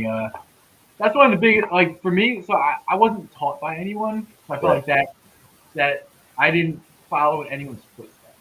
So like sure, a lot of people make knives, they learn from someone, and then every knife they make ends up being a carbon copy of that knife. And sure, I guess I benefited from not learning from someone. I got to create my own style from nature and all these different things that I like to incorporate into my work. right, And the biggest thing for new makers and stuff, like talking about like inspiring people, is make one knife, learn how to make a knife, and then just come up with the craziest concept drawing you can possibly think of. Like for this Master Smith test, I'm like, I don't want to add in these things because then it's like adding all this extra hard stuff that I got to do. It's going to take time. Like, yeah, if you have the time, come up with something that's wild, and don't be like, I don't really know how to do this, so I won't do this yet. No, just do it. Just do it on that next knife. That way, when you do it and you actually works out, now yeah, that's a new tool in the toolbox, and keep going forward. And right, that's what I think a lot of the newer guys need. People have asked me, they're like, like how'd you get so good so quick? And it's like, because I didn't make 30 hunting knives with a single guard, a wood right, handle. You make one, figure out how to do it, and then all the next ones, push yourself, push yourself, push yourself. Do inlays and random things and crazy wild stuff. yeah, That's the only way to get better. right. Hopefully, yeah, people watching, I don't know if they're interested, but that's the way to do it. I think it's great. It's very strong advice. It's good. And that's, pushing yourself every time is the way to get better, and also to kind of like start to discover your style and your voice. Um, and then you get to a point where you don't know how to do something, then you got to learn how to do that. And then when you learn how to do that thing, then you can incorporate it. And then you got another thing you need to learn, and it's just like nonstop education. Yeah. Yep, that's the way to do it. Oh yeah, brother. All right, everybody who joined the chat. Oh, actually, I do got one question for you, if I can find my phone. Jeroen Nippenberg asked a question. He says, "Thank you, Paul, for your incredible work, and thank you, Mariko, for introducing it to us. When looking at your work, I see very distinct chatoyance in your Damascus patterns. Could you give some tips on how to achieve it so consistently? Thank you, and keep up the amazing work." Fortunately, I think we actually already covered that. Yeah, But just real quick, again, you're taking your steel up to, or why don't you go ahead? I'll let you yeah. do So if I'm doing like a ladder pattern, I'll go it. to like 500 to 600 layers, and then I have the Coal Ironworks, I Yeah. think forge press is called, and I have their laddering dies. So that's the Okay. exact one I use. But I press it in the pattern, and when I etch, like I'm doing sometimes like 10 minute cycles or like even more. Oh It wow. depends. Yes, it all depends. I'll do like steel wool, like 4-0 steel wool Yep. in between, get all the oxides off, put it back in, and for whatever reason, I don't know why. Every time I etch, it's like different amounts of time. Like I'll Interesting. feel the depth, like with my nail. Okay. Let's say I do 3 cycles on this knife. If I do 3 on the next one, maybe that one's like half as much or something crazy. I Okay. feel like I'm not contaminating the ferric void or anything, but for whatever reason, it's different. So Okay. it all depends. But Yeah. I'll etch it deep and as deep as possible until like not like an excessive amount where there's like pitting or anything, but like you'll feel the edge is like a sawtooth because it's Right. all layers. So it's don't go too wild where like when you sharpen it you can't get past those. Yeah. Pretty much that's the idea. Right. I'll do like steel wool in between because I feel like even that kind of like rounds over the edges without like I won't just put like a standing block and do it because then I feel like that's not getting the lower layers that I Okay. etch. So I'll get like steel wool to get in between everything, get all the oxides out so that it keeps going deeper. Mm. And then I buff it a lot Yeah. as shiny as possible add to planes. Sure. That's how I do it. When you're buffing, you must be using like maybe a black or a green compound or even a pink or maybe all, a mixture of all the different ones. But how do you, when you're etching so deep, how do you clean out the compound? You just get in there with a scrubber and some soap, or you use No, some sort of chemical I'll or use acid. I use just acetone. acetone. Okay, Yeah, and it cool. like dissolves it right out. Yeah, nice. But I'll usually do like white, then green, then pink. Okay, white, green, pink. All right, interesting. I dig it. You're doing good work, my man. Appreciate it, man. Oh yeah, Hopefully, I have something cool to show you. Maybe work on something together in the future. That'd be awesome. I would love to do that. Yeah, I think it'd be sick.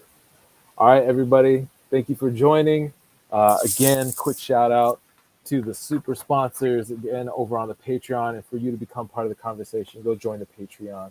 But shout out to Russell Tinsley at Ouzel Finch Beers, Maritime Knife Supply at Maritime Knife Supply on Instagram.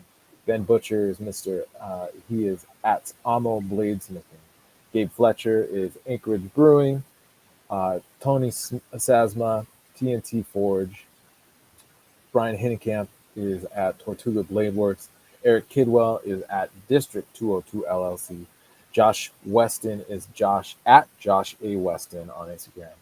And then Michael Poor is at Red Dragon Forge. Thank you all for your support and help to make these conversations happen because hopefully people are getting value out of them. I know I definitely am. And I really appreciate Paul again giving us so much of his time and his patience while I struggled through this episode. um, but it's going to come together nicely, I promise. So thank you again, sir. You have a great day. And everybody else, you too, stay sharp, stay safe. We'll see you next time. Peace out.